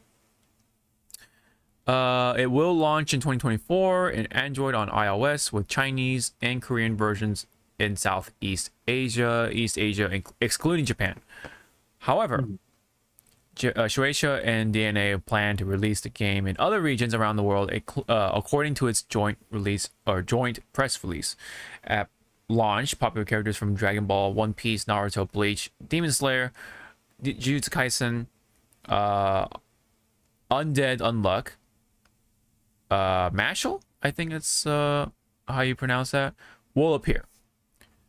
More characters from other popular anime and manga franchises will be added to the game. An exact release date for Jump Assemble was not announced, but more information is likely to arrive later in the year, like Jump Festa. Jump Festa 2024 will be held from December 16 to 17 at the Makuhari Messe, with 3 main stage events. Blah blah blah. Let me see. So, yeah. Oh, and also in 2024, Jump fans may also look forward to Demon Slayer Sweep the Board, a new Nintendo Switch game inspired by Mario Party. Demon Slayer fans may enjoy an exciting board/party game locally or online. Several characters will be playable, including Tanjiro, Zenitsu, Inosuke, blah blah blah. Okay, so Nezuko will be selectable as a support character. Oh, that's not boo, right? That's what it sounds like, right? Because she's not playable. She's really popular, right? Like, what the fuck, huh? That's really strange. But see, she's a support character, so now you gotta ask yourself, what characters are now gonna be part of that support character list, and do you have to fucking roll on the banners to try and get that support unit? Oh, so you think this is a gotcha Mario Party game? Yeah. I don't know. Right? I mean, Oh, I really want fucking Ichigo. Oh, pull on this fucking banner. right. Good luck. What has DNA made over the years? Let me see. Oh yeah, Pokemon Masters. Oh my god, yeah, it probably is gonna be gacha based. Probably the same would go with Jump Assemble or whatever. With it's gotta have some sort of like gacha mechanics. So yeah, that live service bullshit. How about this? Well, the Shonen Assemble. You can get you get like you play the game like story mode. You unlock the characters. Yes. But let's just to just give a big fucking middle finger to the fans. Oh, you want the Naruto's like fucking what's it called? Rasengan, planetary Rasengan. Uh-huh. You gotta gotcha for it. You gotta gotcha their ultimate attacks. Oh no, it's like the craft essence, man, or weapons in Genshin, man. Oh my god. Oh, that's like the worst, right? It's like, yeah, I got Luffy, but I don't have Luffy with Gum Gum Pistol. What the fuck, man? He only has jab. What the fuck, man? Oh man, this is gonna be gotcha. It's gonna be a gotcha. I'm pretty sure. So, and I can already tell, like, if this does well, right, quote unquote, there's gonna be like summer outfits. Oh, for sure, dude. They're gonna bring in the women. Oh man. Oh man. Summer outfit for fucking Robin. Yeah. I will dump money for that. Yeah, Nami, Robin. And then somebody will be like, "What about summer skin for Boas?" Like, she already has one. It's a regular fucking outfit. It kind of is pretty summer-esque, but you know what? If she has another one, I'm not gonna disagree to that. But no, like Sakura from Naruto is gonna get a summer outfit if that is the case. What's her face from Bleach? Rukia, right? Rukia and what Orihime, right? But see, for me and Hawk, if there's gonna be a summer skin that we want, it's gonna be for Big Mom. we will rock that shit. Oh, you mean when she slims down, right? When she's super hungry, no. Right? No. In her prime, big woman. Yeah, in her prime, yeah, big woman, yeah. That would be pretty funny. Imagine, there is summer clothes for like the guys. I'm sure there will be. I'm sure there will be. So some summer outfit for Kaido. That would be pretty interesting, yeah. In his other form, is like, wait, how do you have a summer outfit for Frieza and Cell and Majin Buu? That'd be so fucking weird to see. They just have like a trunks on, like. Oh, that's kind of that's funny, right? Because or Cell have trunks, because Trunks, future Trunks, yeah, that'd be pretty fucking funny. That would be hilarious. But again, I don't like, without knowing what this is, like gameplay wise, yeah, or, like, some other stuff. I'm sorry. I'm gonna probably throw up. Yeah, I saying it. I rather fucking play jump. Woo! Oh god, man! Oh man! Woo! If not, I'll find my everything you got. Huh? It took everything you had, huh? Oh fuck it! I'll fucking find my DS and play that Shonen was it just like Jump Ultimate Stars or something like that? Yeah, I forget something like that. Jump Stars, as I think it was called. Yeah. Fucking play that game. Yeah, that game, man. That game was pretty interesting. From what I was able to get your hands get on. Get my hands on, yeah, because like the coma system and like the support system, and yeah, it was support, and then your attacks were on the bottom screen, and it was like panels, you had to tap actually. You had to tap the bottom screen to attack or something, or special attacks. Very, very interesting concept, but the overall sort of like execution was like, probably because it's very Japanese. Like we couldn't like read all the intricate stuff, right? You know, the language barrier was very strong on that game because you know it's an import. But this one, right? This is definitely not going to be just Japanese or whatever. It's just going to be around the world. So this is definitely going to be pushed quite a bit. And I feel like this is going to be like a cash grab, man. I'm not expecting it to be like high effort. You know, it's just gonna look maybe at best decent, but then it's gonna look decent, yeah, maybe, and then the gacha mechanics are just gonna take over, man. It definitely is. I feel it. Do you recognize the one on the far left and the far right? Nope.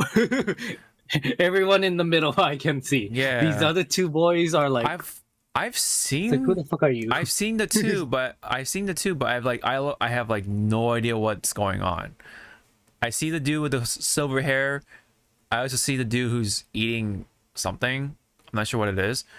I think it's some sort of like magic based show for the guy on the left, Mashal or whatever. Everyone's saying like, "Oh my god, Mashal's so cool" or whatever. I'm like, "Who's this guy?" I don't know. You know, I haven't kept up with the jump stuff nowadays. But yeah, the guy on the left, I kind of see all the time whenever I'm trying to read like jump stuff. But yeah, I haven't read I don't any. know, the guy on the left, because the way he's drawn, Yeah, I thought he would be a Clamp character because you know Clamp is not notorious, but they are known for like skinny ass characters. yeah. like really fucking skinny. I kind of thought this was related. Yeah, I thought this was relating to more on like Assassination Classroom because of the eyes. I don't know, the eyes are kind of like it's something I would see in Assassination Classroom.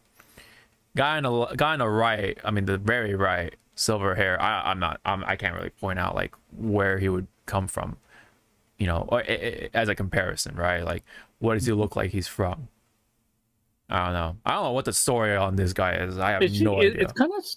It's kind of weird. Like you have all of these guys. You kind of like if you didn't know shit about Shonen Jump and all of these people, you would just ask like, which one do you think is belongs in high school? And majority of people will be like saying Naruto, Luffy, Tanjiro. And then the guy from Jujutsu Kaisen, yeah, because he looks like he's wearing a uniform, so yeah, like that's a dead giveaway, kind of. But then people will say like the ones that looks like an adult would be Ichigo, Goku, silver hair, and the other guy. Mash, yeah.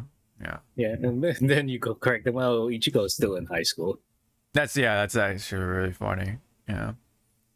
To which I don't know about the silver hair guy. He might be like the JoJo thing, like, yeah. Wow, you look like you're 30s. No, I'm actually 17. Yeah, I know. Or 16 even. Yeah.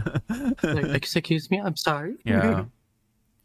And then then it's just what was her name? Genkai. Oh yeah, Genkai. Yeah. From Yu Yu Hakusho, when Genkai became young again. It's like, wow, you look like you're in high school. I'm over 1,000 years old. No. It's like, I'm sorry. I know. Yep. Hundreds and thousands or whatever. Yeah. I still find it funny that some Americans pronounce Luffy's name as Luffy. It's like, Luffy, yeah. I think it's pretty funny still. But anywho, that's really all there is to it. Are you gonna play it? I don't know. We'll see. If it's like decent looking, I'll give it a whirl. But I'm definitely not gonna go into like get it in on it. Like I'm gonna give it a try and then move on probably, like I did with what was that game? Oh, Pokemon Unite. That was another MOBA game. Okay, so I just tried to type jump assemble in the Google Play. It's not there. Like not even a register. No. Oh, there's a beta test. There's a beta test for it. Yeah. You could try the beta test. Is it? Oh yeah, it's gonna be for Android, iOS. Yeah. Yeah, let me see One Piece Bounty. Oh, okay. Weird. Yes. But it's a special link here. Oh, wait a minute. Oh, wait, do we have footage already? Oh, shit. Oh, it's from the closed beta test. Okay, well, let's check it out. Let's check it out.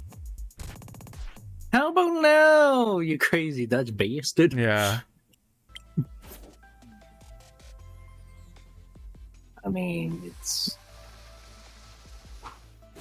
911. What's your emergency? Oh my god, inappropriate. there's Jago physics. I mean, it is a game from Japan, so I guess. Okay, 3D model. What? Oh, so yep, it's a yep.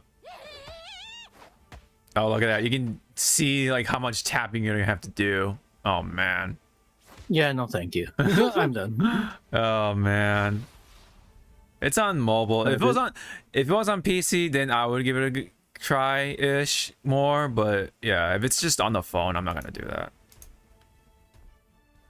Like, I'm sorry, with games like this, you want to use a tablet. Tablet or yeah. I'd rather do it on PC. So okay, I guess there's already footage for it. I mean, is that is it? This like is the UI too. Look at the UI. It's so like I don't know. It's like a clusterfuck almost too. Oh boy, there's some League of Legends things happening.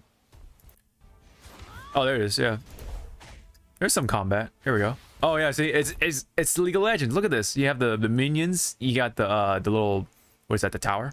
I forget. What you? Legos. Yeah, it's like the thing that you defend. You know. You have to like That destroy. Frieza's ship. I think so. Oh, my. Oh wow, she killed Naruto just like that. Good. Die. Yeah. I think this guy's supposed to be dead. I think that's why he has that little like thing on his head, like the little block or whatever the fuck that is. That's why it's called undead unluck.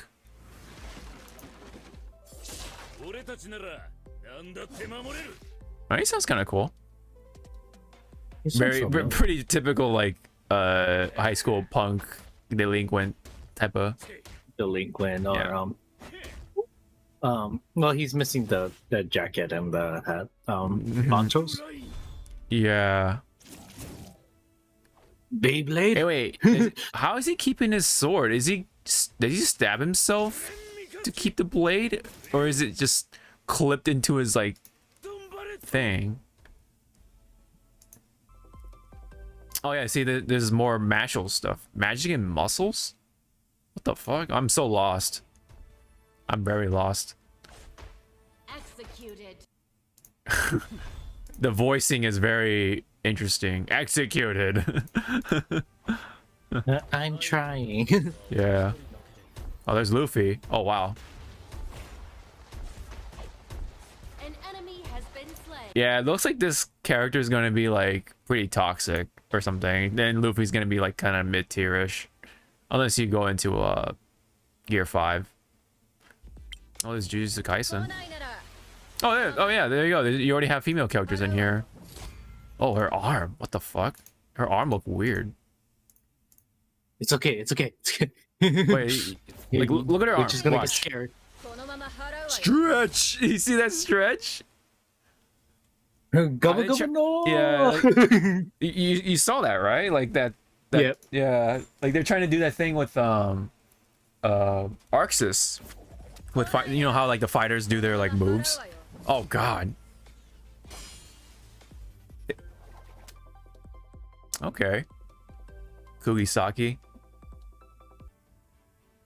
I've seen enough Jujutsu Kaisen to understand basic stuff, but oh, okay, he got I think his name is Megumi, something like that. He's kind of like kind of plays the Sasuke trope or whatever. Oh yeah, you have to see it like you're from America. Sasuke. Sasuke, yeah, Sasuke. He's fucking Christ. When people said that, I was like, get away from me. Yeah. Oh, and then there's Bleach, of course. Blotch. Yeah, Udio, right? Udio with the Quincy powers. Yep. Oh, Udio's gonna be toxic too. Look at him, he just shoots shit. and has a AOE attack.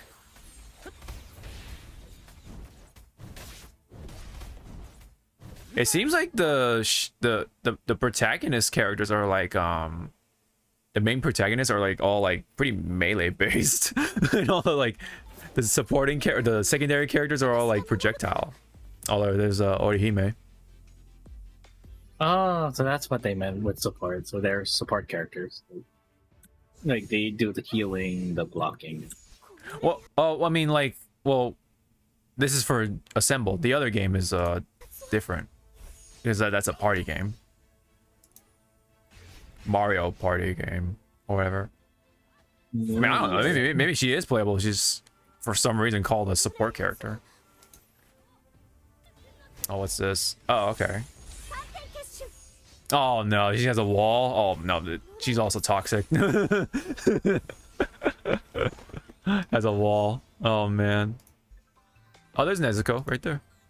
Assassin slash fighter. What's her thing? She can generate and heal? Oh no, I think that's from the support actions. I don't know. I have no idea. Okay, what's her? Okay. She can kind of stun. Okay. Oh, okay. I see. And then something's going on with the transformation stuff, I think. Where's like the big special moves? I have not seen anything like. Okay, that might be it. That might be it. Oh, okay, okay, yeah. It's a transformation thing. Okay. Oh, this character. She's really popular too. I forgot her name. What was it? Shinobu. Okay, that's what it was. Kocho Shinobu. She's like a poison type character in the show, from what I can understand. You know, Sasuke. Let's go to like Luffy or something. Oh, there's Majin Buu. He's all the way. Yeah. He's all the way at the end. Yeah, Luffy. it seems like, yeah. There's Tanjiro, but yeah, there we go with Majin Buu. Full of Majins. Moo of Majins. I mean, they look good up close, and then you just have like okay, yeah, he's definitely a tank, a tank slash support, definitely. He looks good up close, and then when you back up to this part, like the UI and everything, it's kind of like basic looking. Like, please don't. Yeah, I don't know. It is only on mobile, so unfortunately, I already lost like a lot of the motivation to play it. He lost interest. Yeah. Like, If it's on Switch, I'll try it, but if it's like just mobile now, I don't want to tap on my phone. Before you're like, Yeah. Oh, okay. So that it kind of. Okay. Where's their ult, dude? Is that the ult right there? The. Okay, yeah, the long cooldown attack. That's probably their ult or something. Oh, this Frieza.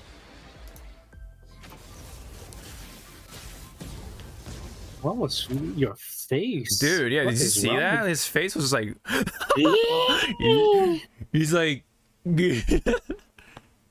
I'm gonna take Jesus. the meanest shit. Yeah. You damn They monkeys. didn't get his face right. It seems like he only has two expressions, like that face, and then like the weird like face. Yeah. All that money, only like two expressions for Frieza. All right, where's Death Ball? Come on. Oh wow, he actually has a hold. Oh, that's pretty toxic. Frieza's gonna be. Frieza would be a toxic character. Oh, he has a poison thing. Oh yeah. He has a dot. Yeah, he is definitely gonna be toxic. All right, what's Death Ball? Come on. Death Beam.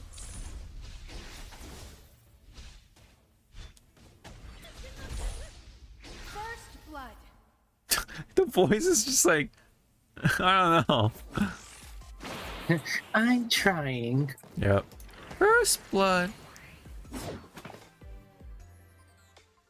A fighter, of course. Goku would be a fighter. What if they made him like a healer? That'd be so weird. He just like tosses senzu beans. Oh man.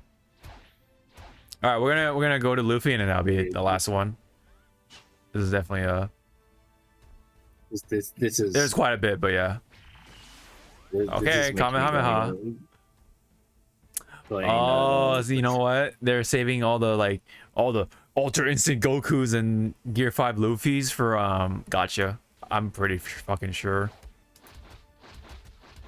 Cause he only has his Kaioken, that's it.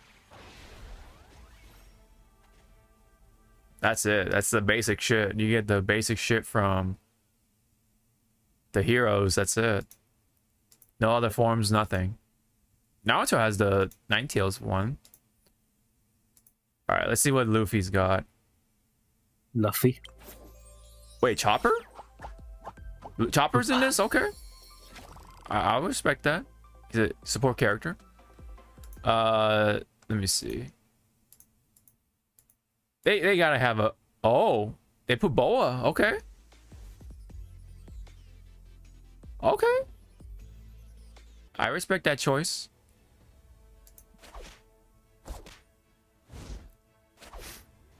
What's her role or whatever? Yes. Jesus, her boobs are like way too round. Like they're balloons. they're balloon. I was just about to say, it looked like she just put balloons in her chest. That's it. Oh, she's a mage / fighter. Okay. Yeah, because she has like both melee attacks and like some sort of projectile move. Oh, that still was toxic. She can petrify people in this too, so. Oh yeah, like it's Luffy. Oh, he has gear 3rd, maybe.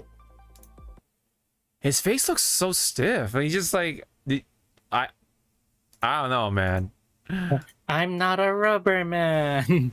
Okay, there you go. He had one other expression, but that's about it. Yeah, he's like holding that face from. He's like, yeah. Yeah. I am a mannequin. Oh yeah, he looks fucking dead. Yeah. Very stiff looking when it comes to the faces. I couldn't find the One Piece. Mm-hmm. I let Ace died. It was like I couldn't do shit. Yeah. Ace died in front of me. Yep. That's what it kind of feels like. Okay, he has gear 3rd. Oh no. You have to pay the price too, so. Yeah, see, every time you do the gear 3rd stuff, he shrinks. So he's basically gonna be like, yeah. I mean, it's lore accurate, you know? It is lore accurate, but that means he's gonna be like, oh, why play him? But when you can play other characters that do the same thing, but without the shrinking. Unless he does a massive amount of damage. Yeah, it doesn't like his attack rate is so slow. It seems like.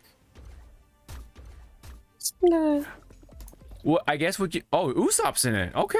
Oh yeah, you gotta have a shooter, right? So. Usopp will be pretty toxic. I'm sure. I'd rather have God Usopp. God Usopp, yeah. No, Soge King. Come on, man. Yeah. No, I'm sure just Usopp have would be, him. yeah. Yeah. Yeah, like the ults and stuff like that aren't great looking. There's no ults, I don't think. It's just like, oh yeah, you just have these attacks. That's it. Yeah. Maybe like maybe it's like you said, like the ults are locked behind gotcha. First blood.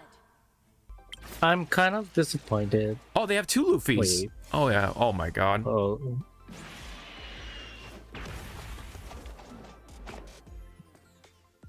It's still the same face. It's still the same face. Oh my god. After the 2 years time skip, I couldn't find another expression. Yeah. I still let Ace died. Yeah, see, now he's attacking. He's not shrinking anymore. So it's like, why pick that Luffy when you can pick this Luffy? That's kind of dumb. I don't like that balance already. The balance is going to be off, I feel, already. There's no point of picking that Luffy. Yeah, but you know, once they put in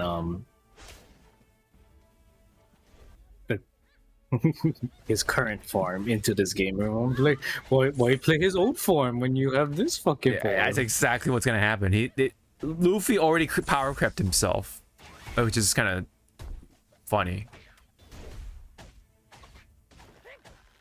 Oh wow, he has. Is that like a big AOE attack or something, dude?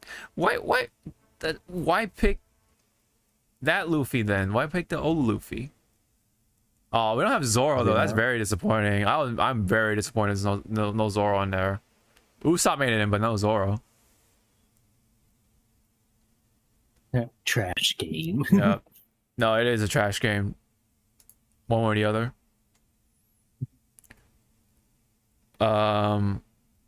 The amount of things they can do with this game, if handled right, if they don't become greedy. I have high hopes because it's DNA and it's licensed by Shueisha. Hopefully they implement more characters. The potential is literally endless, and I do hope the game becomes successful. They already have a blueprint, but won't need to find one because anime is literally everywhere at this point. So they would have an idea already of what type of characters are best suited for MOBA.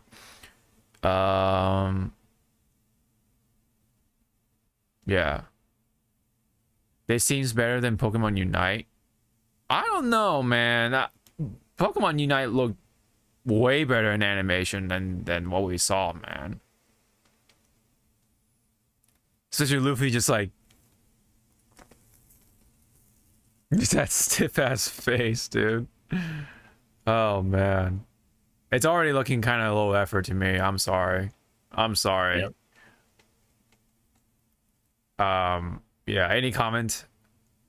Skip. Yeah, no, that's a skip, dude. That is absolutely a skip from me. Unless they put it on Switch or PC, I'm not touching that with the 10-foot pole, man. I am not gonna tap my phone like this as a means of passing my time, you know. That is not me. All right, well, that's it for that. We definitely went on quite a bit for that one. It was actually about like 10 minutes, I think, when we started that video. So let's get into whatchamacallit, the anime, movies, and streaming and all that stuff kind of news to wrap it up. Let's get this one out of the way. It's pretty sad because it is Michael Gambon that Gambon, excuse me, passed away. He was 82 years old. He did play Dumbledore in Harry Potter. I think after yes, second. Yeah, he is He's the second. Mm-hmm. Yep.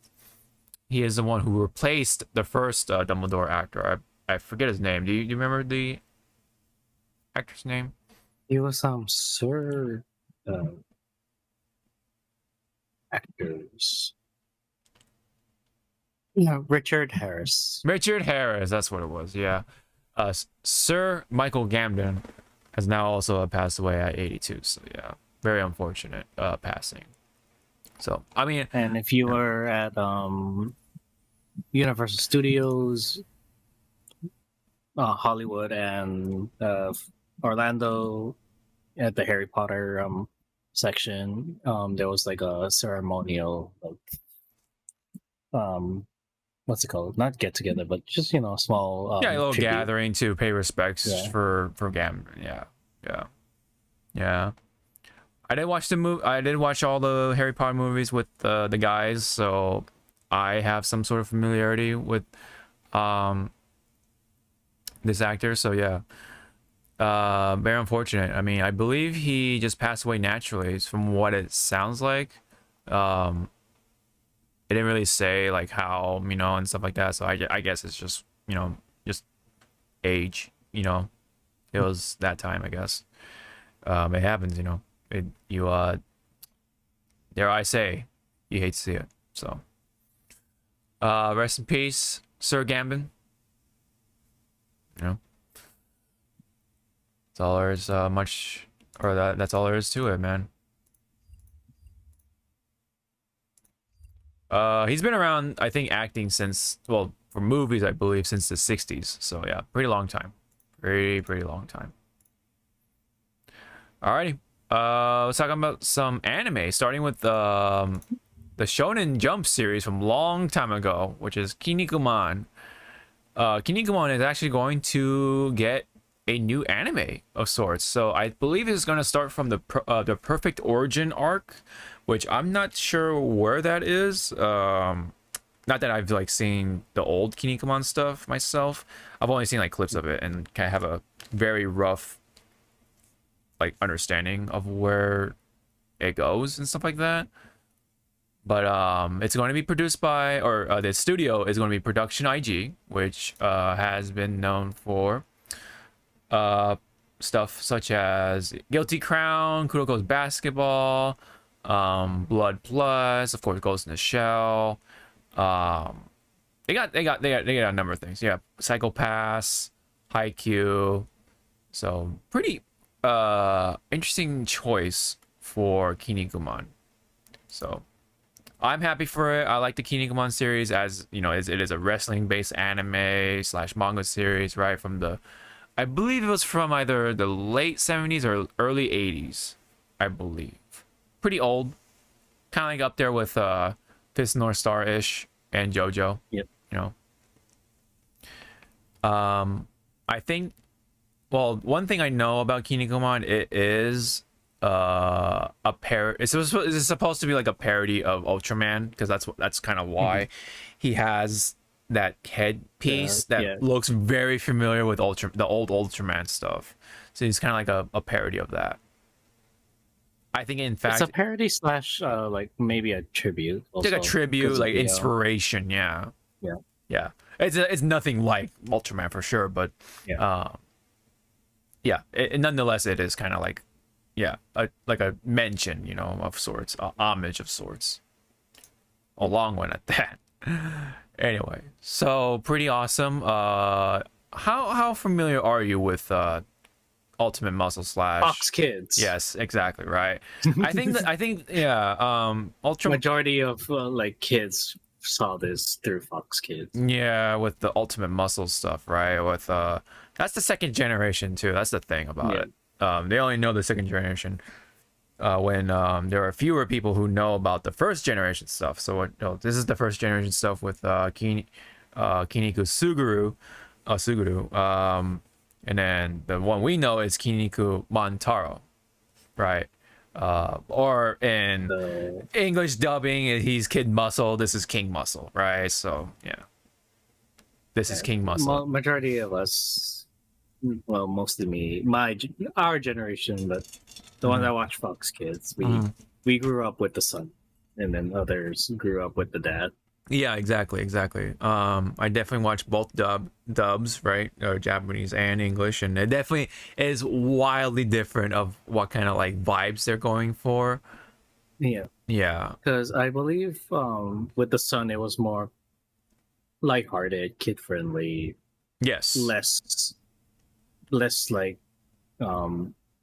what's the word I'm looking for? It's actually pretty violent. The old one is actually pretty violent. Yeah. Pretty dark at times.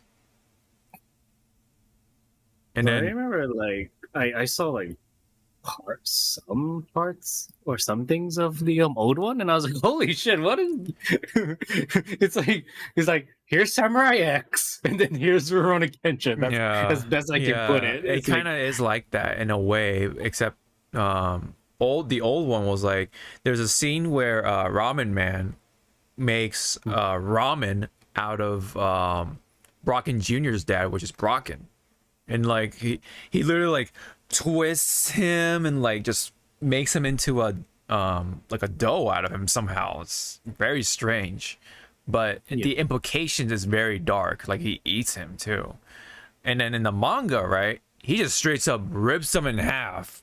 So it's actually pretty violent. So yeah, that's what happens actually in Kinnikuman. Quite violent in the original one, but in second generation slash Ultimate Muscle, very very lighthearted, like you said. Very kind of the opposite, almost sort of. Yeah, very friendly, more appealing to kids and all that stuff. So it actually did a lot better here in the States versus in Japan for some reason. Like, I don't know what happened, but that's why the second season of the second generation, or new generations I should say, was ordered because of Fox Kids slash Fox Box whatever, right? Because of 4Kids. So that's actually kind of an interesting thing to think about, right? Like the Americans wanted it more than the Japanese. So that's why there's some like weirdness to the second season of the new generation stuff. Of like, like this doesn't quite feel like it's made by the Japanese. Like it's kind of like being, well, I mean, it was made by Japanese people, but like it wasn't made for Japanese people. It was made more towards like the Western audiences. Like, of course, that's what they ordered, right? You know, in a way. I mean, it still had Japanese voices in the Japanese version, of course, but that existed because Foxbox or whatever, you know, said it was a hit here in the States or whatever in the West. Yeah. So Kinnikuman, it's kind of like very niche in comparison to other shonen stuff, even though within the shonen community, it's pretty old and it's like a veteran, right?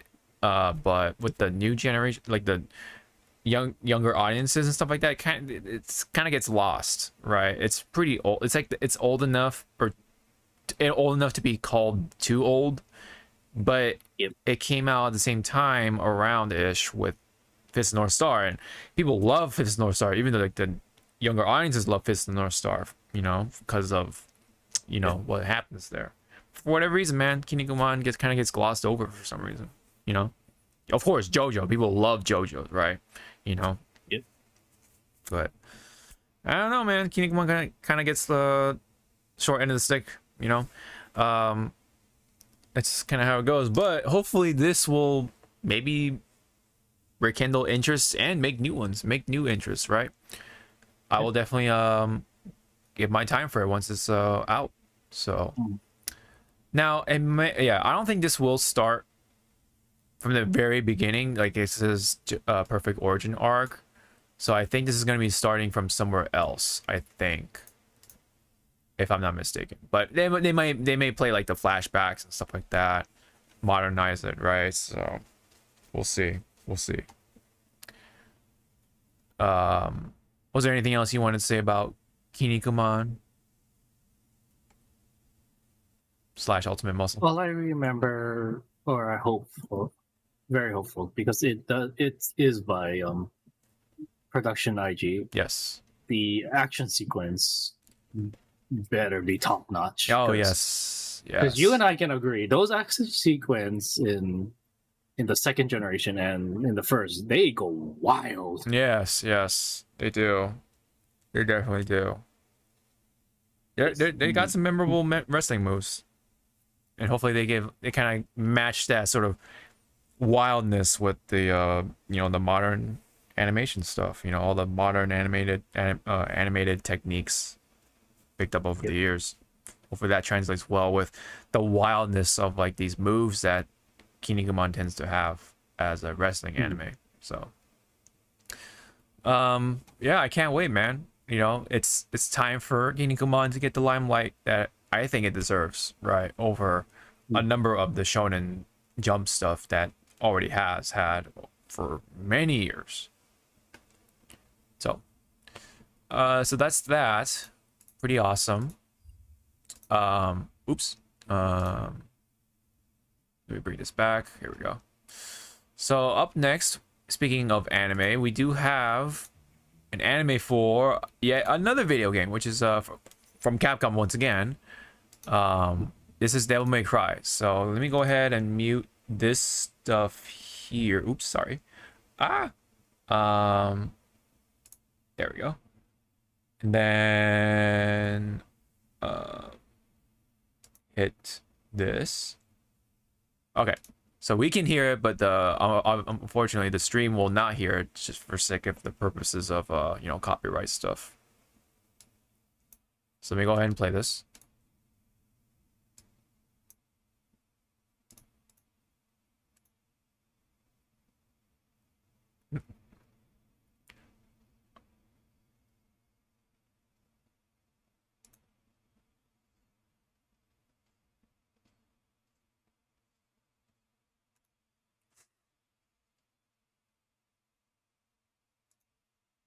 So that's all we got. It's a very, very short teaser, but we know kind of what it looks like. It kind of reminds me more on like not Avatar, but kind of like Avatar-ish, but also what's the other one? Oh, Voltron, the Voltron anime that was on Netflix, and then also same with Vox Machina on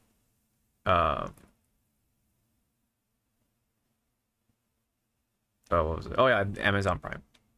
So are you there, Zoe? Uh-oh. We got some difficulties going on. Hold on. Uh-oh. Oh no, we have a small blackout. Oh no, from Zawa's side. That's unfortunate. That is unfortunate. Hold on. Okay.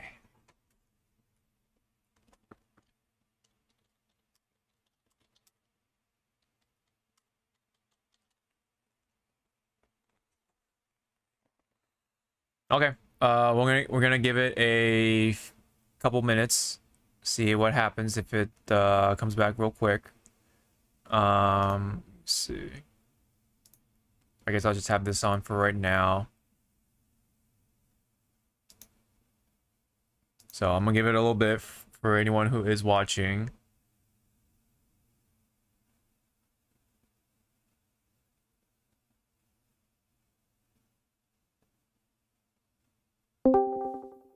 Oh, are you back? Am I alive? Are you live? Are you? Camera. Did I turn straight? You like I saw your face. I'm like, why is he like Luffy right now? Like the stiff face, man. Like yeah. Luffy came to my house and fucking Yeah. choked the shit out of me. He cursed you, dude. He cursed you with no power, man. He said, "Gum gum no choking." He choked. It's like, oh god. Mhm. Gum choke this bitch. Like fucking Bart Simpson. Why you little? Anyway, so let's play the teaser again. Please. Nothing happened. We're fine. Yes, totally nothing happened.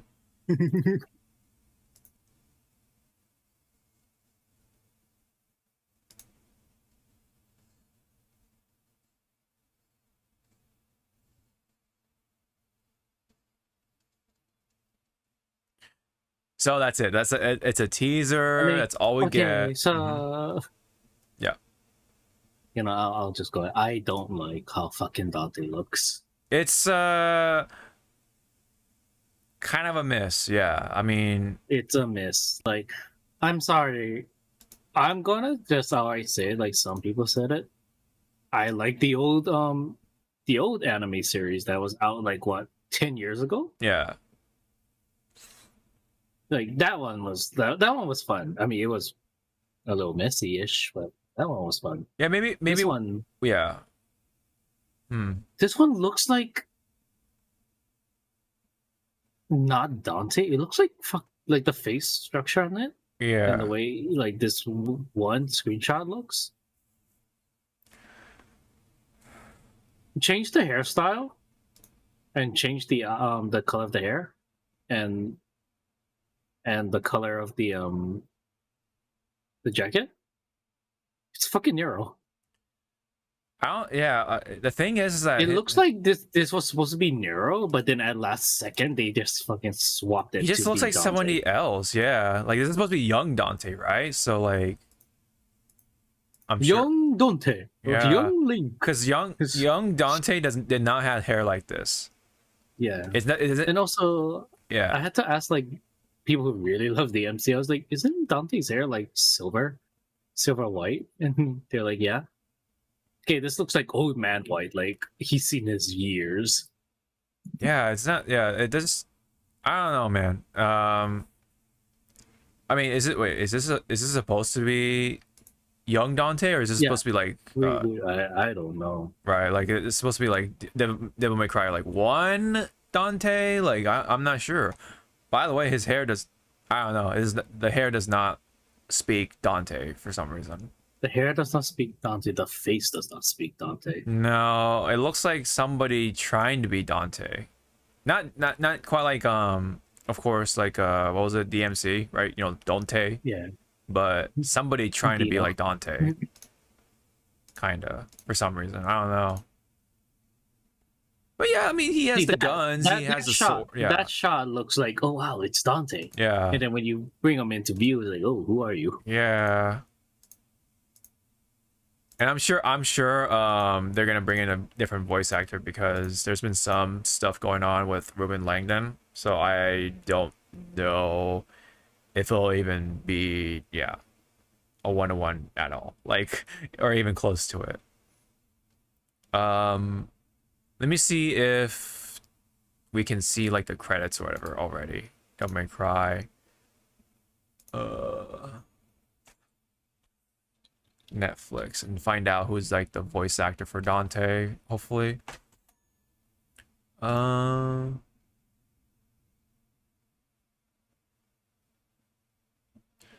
Okay, it sounds like there's not any drop on the names just yet. But let me see. Yeah, it's just to be announced for right now. There's gonna be Lady and then Virgil. So it looks like it is going to be the DMC3 storyline. It looks like.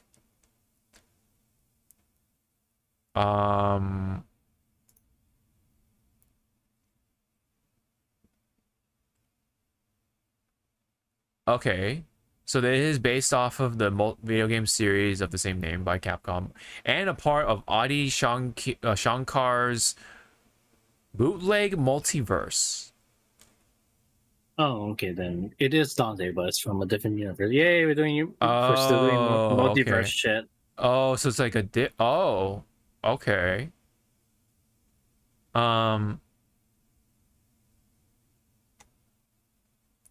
Production on the series had begun by October 2023. Only had begun. Wait, what? By October 20. It's not even October yet. Hello, what future are we? What? Who typed this? What the fuck? I know. It's like who the fuck? Wait. Yeah, like production. What? That doesn't make sense. It should be done then. If we have a teaser, like what the fuck? Yeah, by October 20th. Okay, I'm so confused. Anyway, Ruben Langdon, Dante's longtime English voice actor, revealed that he was not asked to reprise this role. Yeah. So, it is not going to be Ruben Langdon. Studio Mir will be producing and animating the series. What's their record? Oh, it's a Korean studio. Okay. What's their record? Yeah, they did part of Chorus. So yeah, see that's I was saying before, you know, when you had your blackout or power out.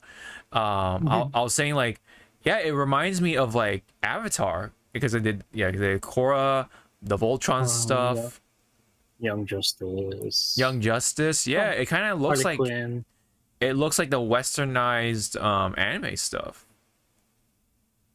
Yeah, Skull Island, that's the King Kong anime. My Adventures with Superman, that's the new Adult Swim one. You know, where, you know, what's her face? oh fuck, what's her name? Oh, Lois Lane is like very tomboyish and dark skin. Tomboyish, and Yeah. also that all I know from that show, the My Adventures with Superman, it's so mahou shoujo, it fucking hurts. The way Clark acts. I'm like, holy fucking shit. Oh wow. Okay. And he also fucking mahou shoujo transforms into fucking Superman. I'm Are you like, oh serious? my No Jesus. way. I'm like, oh my Jesus. Like I almost turned into Uncle Rogers, like, oh my god, this is a piece of shit. Yeah, man. That Uncle Roger with the fried Why rice. are you doing that? I put my leg down.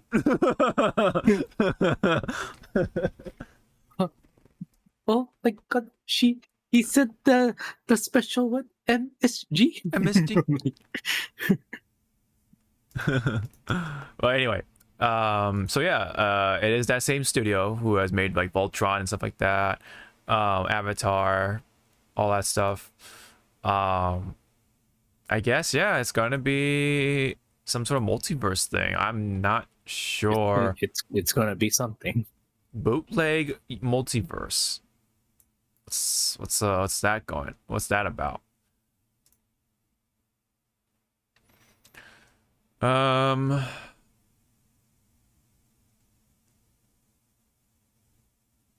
Venom.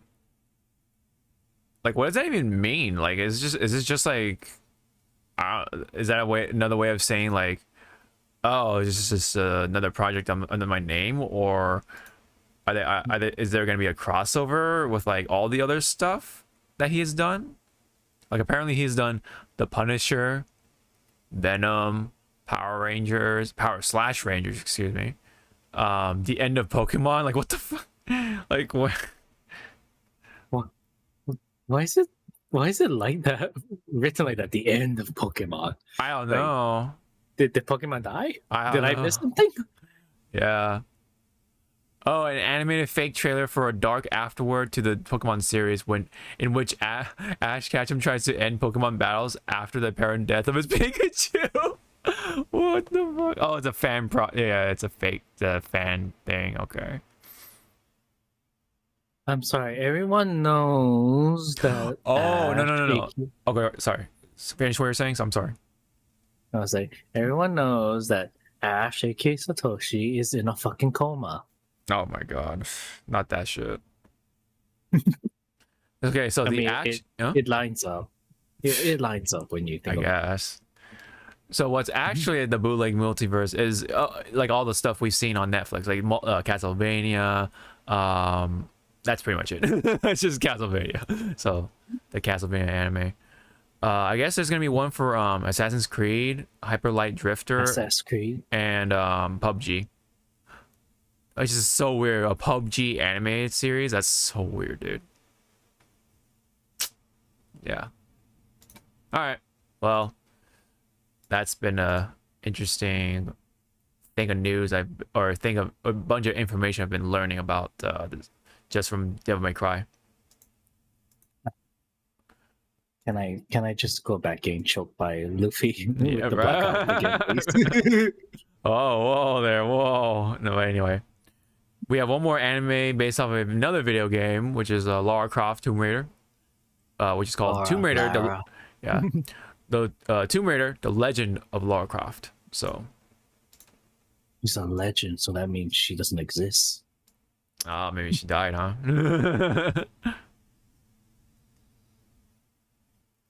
Here we go. So this is like, I guess this is the beginning of Lara Croft also. Yeah, so yeah, I think it's the crystal dynamics stuff. Yeah, same shirt, yeah. This is when she's younger. And using arrows.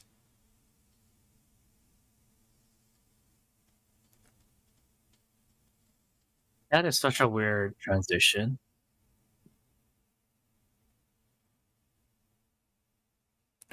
Okay, alright. Dude, Seems... what would have been funny? She shot the arrow, and when it traveled, it had been like Kenshin deflecting it. Oh yeah, yeah, yeah, yeah. Who's making this, or who's the studio making this? What studio is making this, rather? Didn't really say, did it? Oh, Legendary Television Production. Okay.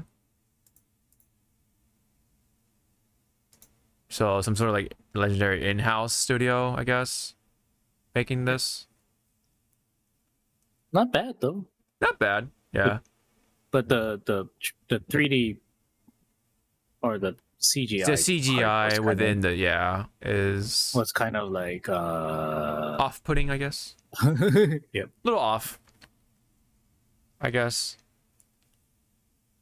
I guess that part wasn't CGI, but Let's see. This will be like the second retelling of this retelling of the Square game. yeah. How many retellings do we need for Lara Croft? Like, come on, man. Just want to see Because Lara. the first retelling was the Netflix movie. Oh no, the other movie, the live action version of the fucking game, which I was like, why? Of wait, is that the one with what's her face? Angelina Jolie? No, not Angelina Jolie. It was the other one that was actually like a live action of the game, of the Square game. Oh, and it almost shot. Oh, and yeah. It was almost like 1 to shot 1, beat for beat, 1 for 1. beat, Okay. and I was like, oh my god!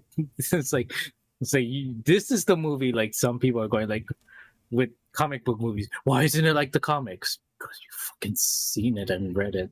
At least sprinkle some new shit instead of 1-to-1 ratio. Well, that's a little different because you want to see it animated and stuff, so it's a little different. But when it comes to a video game, we've already seen it, so it's like, what? We've seen it animated. It's in the video game. Like, what the fuck? Yeah, Comic books are a little different. It's called. You go on YouTube, type in. Oh, like Let's Play, yeah. Tomb Raider cutscenes, and it will give you like the 1 hour fucking gameplay walkthrough, no commentary. no commentary, or just watch the cutscenes, and it will be like 1 hour. Yes, that is pretty much the gist of that. Yeah, and it looks at least decent. It looks like Lara Croft, unlike Dante, looking like Dante, right? Or not looking like Dante, excuse me. Also coming out 2024. So, all right, cool. What else is coming out 2024? Am I coming out in 2024? Do you really need to? I don't know. I'll go back into into the blackout. God, Jesus. All right. I guess that's it for Lara. If we don't have any more comments. For Lara. Oh yeah. All right. So that's pretty much it. That's all we got. Yeah. Other than that blackout, yeah, that's fun. Yeah, that's the only thing. That's the only problem we had. Oh yeah, and then the fucking the mic stuff earlier. The mic. Yeah. Yep. That's all we got for today's episode. So thank you very much for tuning in for this Hypecast. Always fun. And we'll hope to see you all in the next one with more stuff to talk about, hopefully fighting games. So till then, take care. Bye bye. Yeah, kids.